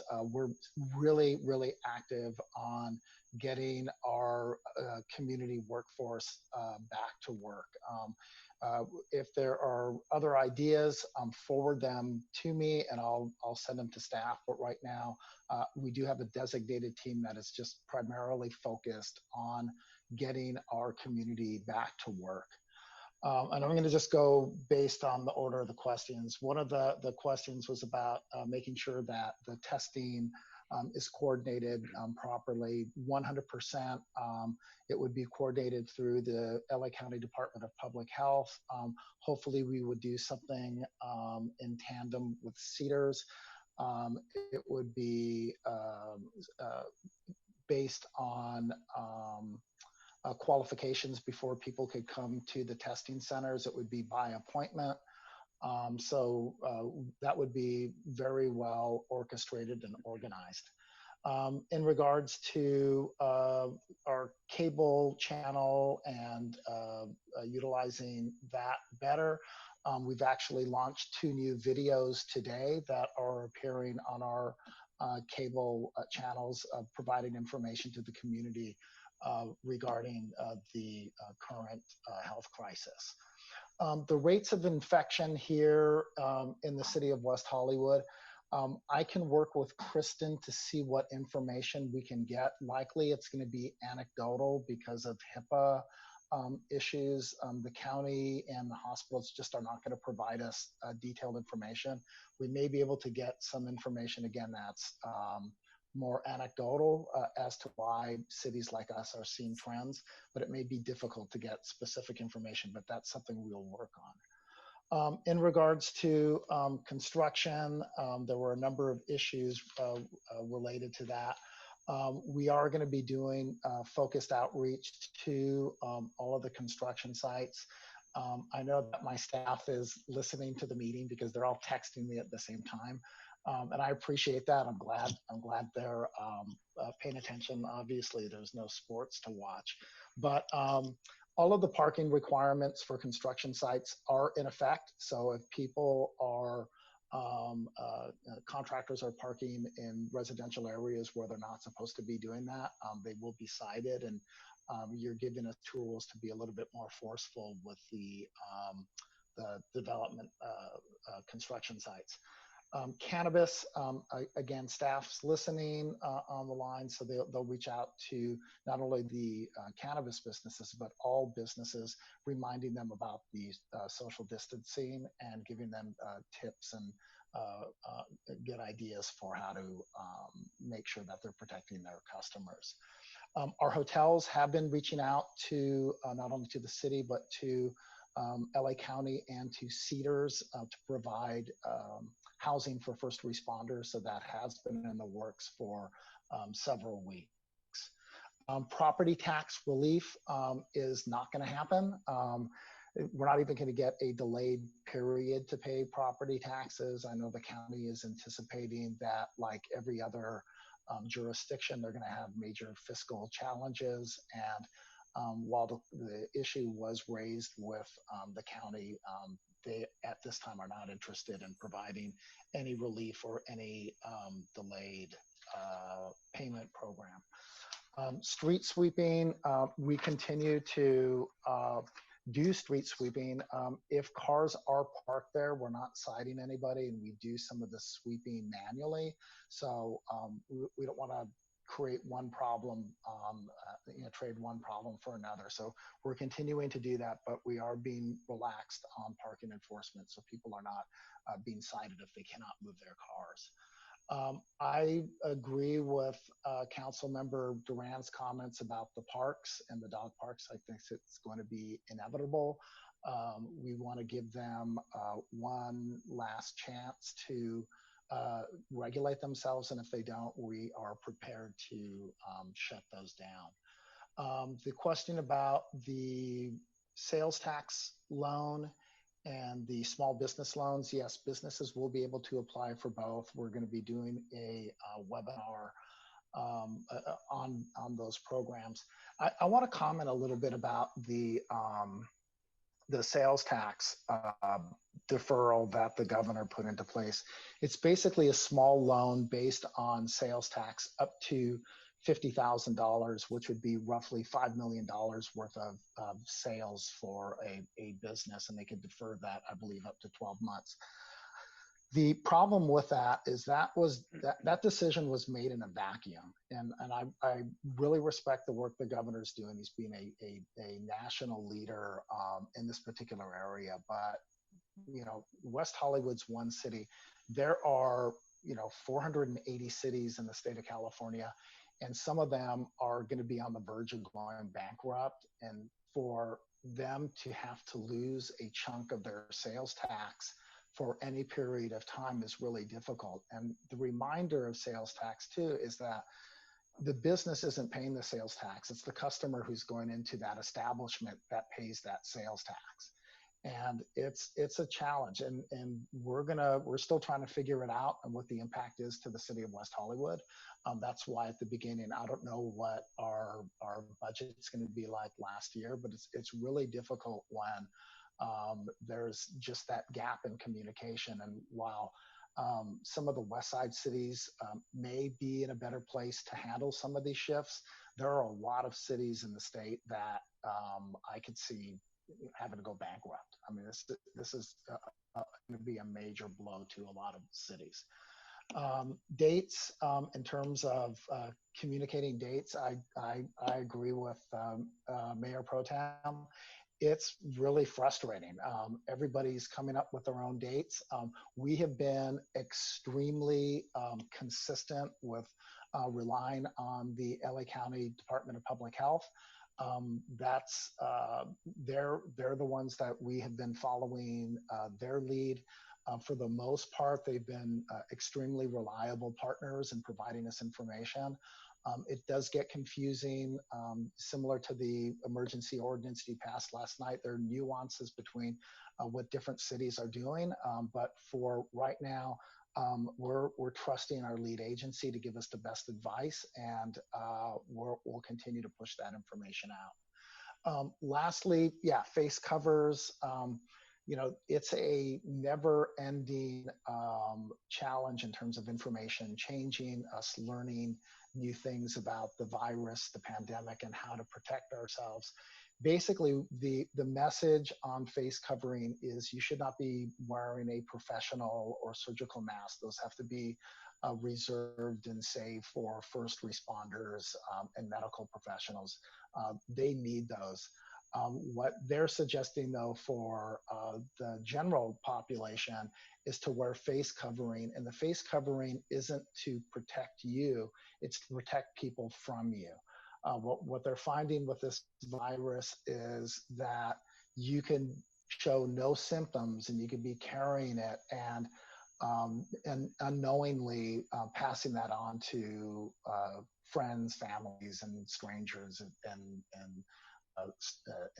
you know, retail places or wherever you happen to be. So if you're wearing that mask, you're being a good neighbor because you're protecting people from you. With that said, I agree this is going to be a difficult week. The next few days, you're going to see numbers continuing to increase. I think the numbers went up 400 and some countywide today. And we're going to continue to see the numbers rise. The best thing we could do is stay home and stay home, as boring and painful as that is for a lot of us. But that's the best we can do right now. If you do have to go out, it's recommended that you maintain the social distancing. The masks and everything else are not a substitute for social distancing. You want to maintain social distancing. So with that, I'm done talking. I want to echo what the mayor said. This was a very well-run meeting. It's nice seeing everybody's face. I like John's Heilman's backdrop. Everybody be safe, and thank you. Thank you. So there are no excluded consent calendar items. 6A was moved to the consent calendar. City Clerk, is there any more public comment? No, there are no more public comments. All right. Any more council member comments? No more council member comments. Then we are adjourned until Monday, April 20th at 6:30 p.m., where you can find us right here on the web. If you have any questions about how to participate in these meetings, please don't hesitate to contact me or anyone else at City Hall, and we'll be happy to help. Thanks, everyone. Good night. Good night.